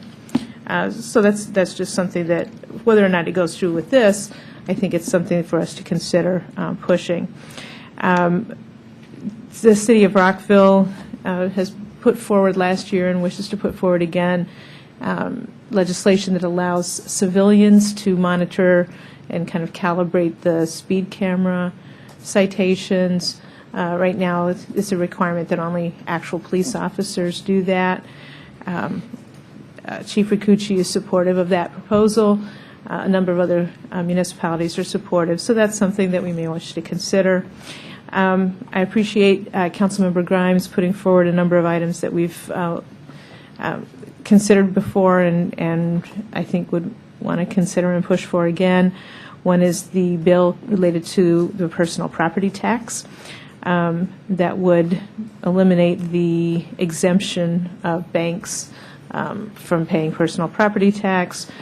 Another bill to lift the 17% cap on the municipal portion of locally designated state income taxes, And then there's a bill to mandate that municipalities receive a share of real property transfer taxes and recordation taxes, and to extend the 50/50 share of hotel motel tax to bed and breakfast. So those are a variety of issues that are put forward.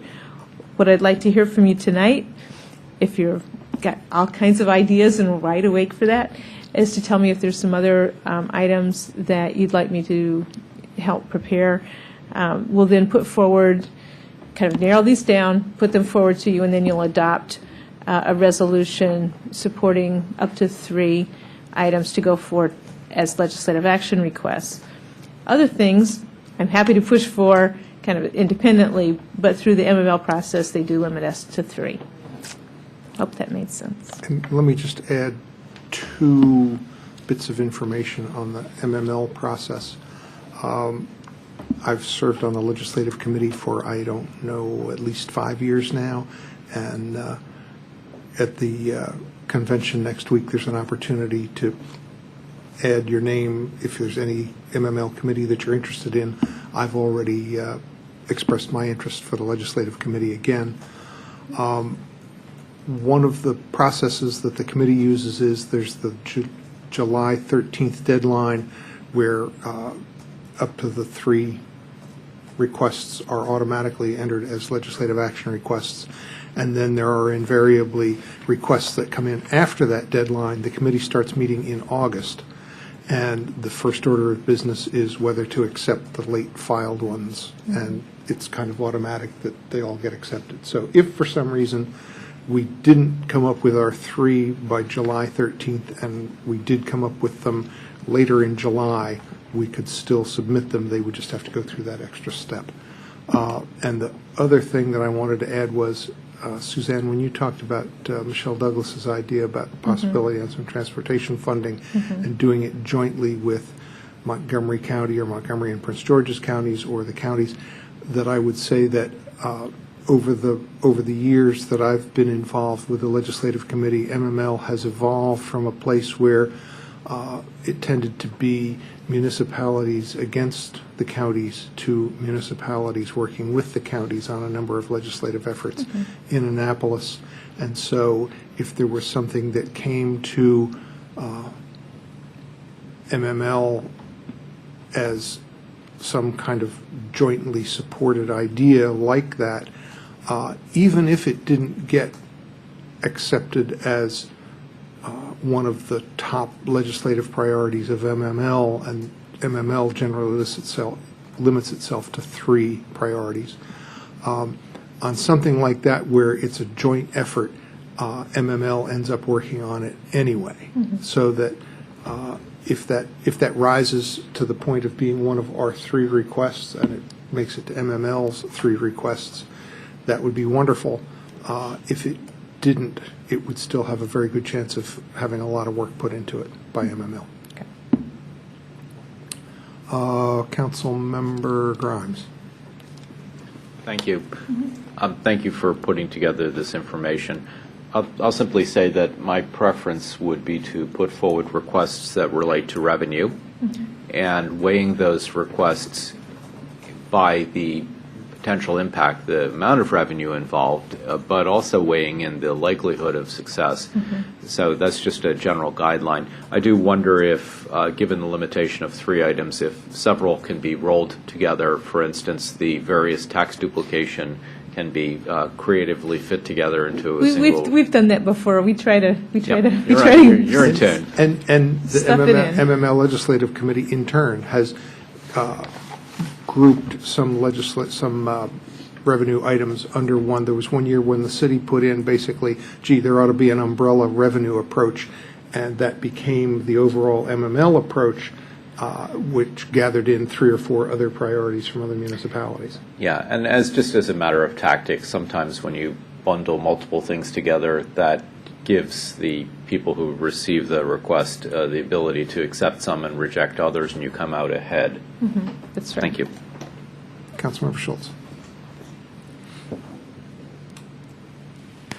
I'm sort of getting the impression, partly from the remark that you just made, that the HUR that we all loved and used to know is slowly dying on the vine, and that we're never going to see it get grown back to the levels that the city was receiving in 2007 and 8 and times like that. That may be. I think one of the things that has been difficult with HUR is that the primary recipients and beneficiaries of it have been municipalities, and even though counties get it, they don't rely on it to the extent that municipalities do. And with municipalities being relatively weak in the Maryland system, I think that has hurt us. So that's what I was suggesting on this one was, maybe there's kind of a around the bush way of pushing up HUR. Well, the thing that worries me the most is the fact that the governor's proposal for gasoline tax in the last legislature didn't get approved, and there isn't, as you said, there isn't enough money to build both the Red Line in Baltimore and the Purple Line in Montgomery and Prince George's County.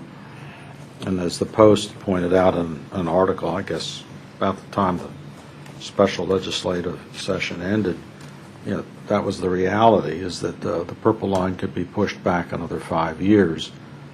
And if that happens, you get all kinds of different presidential people, and if the federal government doesn't think that the state of Maryland's that interested in funding the Purple Line, then it's going to say, well, why should we?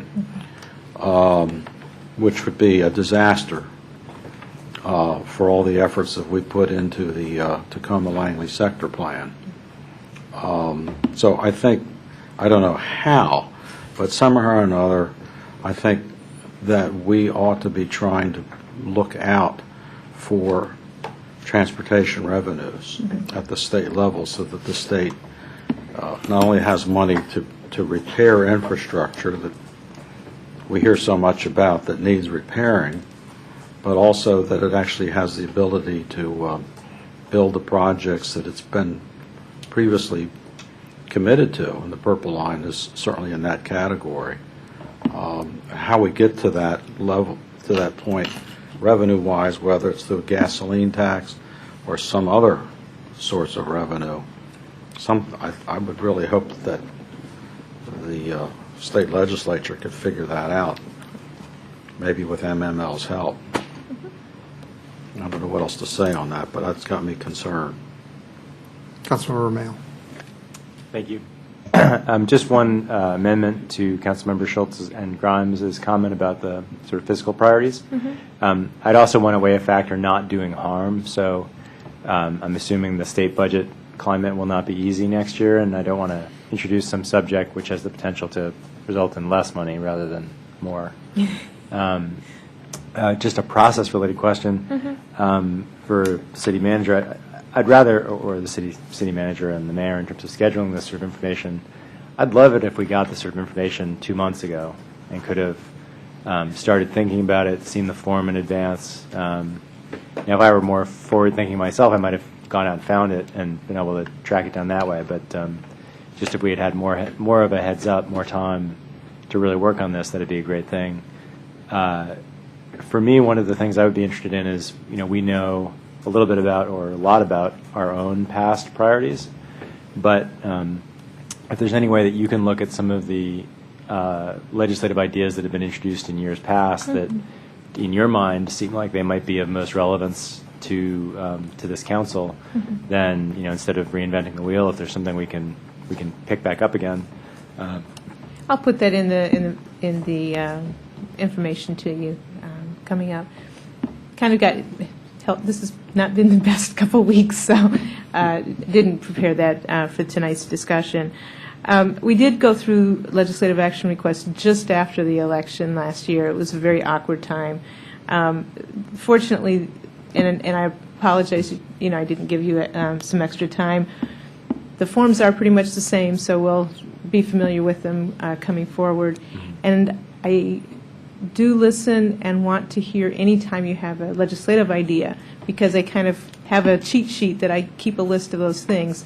for whether it's appropriate for MML or some other way that we put forward legislative requests that we push on all the different fronts that we can push. And So I this is just appreciate that. an area, and I appreciate all that. It's just in terms of, for me, getting up to speed on it. Mhm. But, for example, anything that MML does, I'm assuming they put together like a docket of their legislative priorities for the year. Something that summarizes top MML priorities, or Yes, if there's- they send out the information each year. However, basically, what happens with the legislative process for MML is the people throw in the ideas in the pot now. It goes to the legislative committee, which winnows them down to 1 to 3 topics. That then gets voted on and approved by the MML members at the legislative conference in the fall, and then they move forward on it. So there's usually just a couple items. So, for example, the document that goes to the MML members before the fall conference, Mhm. so however many that is, 20, 30, whatever number, like that would probably be a really helpful document, at least for me to look at, because then Yeah. I get a sense for the breadth of things that. Yeah, Right, and MML we'll- staff has put together, kind of historic record of what things have been, success. Mhm. I know that it's easy to get that. Okay. I'll make sure that you get a copy of the most recent one. Okay, great. But not just the most recent, but kind of the Mhm. historic to see Yeah. the trend. And I would say, based on this discussion and thinking about what would be most helpful to MML, that I could see, I can definitely see MML not wanting to abandon the effort to restore HUR. And anything that helps come up with ways to make a stronger case for that, to bring in other things to link to it, to get more allies in the legislature, more allies from MACO and the counties, will be extremely helpful and would be helpful to the whole process of considering it. And so anything that we can put together that says kind of revenues, HURs, and link to these pieces, I would say would be of utmost importance in that whole effort. And when we're in Ocean City, I can put you in touch with some people who will have Lots of background. more information than you will want. Thank you. Any further discussion on this topic? Anything else you need? No, but if you have any ideas or something comes up at the convention, please send me an email for July 9th, hopefully. Thanks, and happy to see you back. Thanks. And we are adjourned until the next fiscal year. Love it, love it, love it.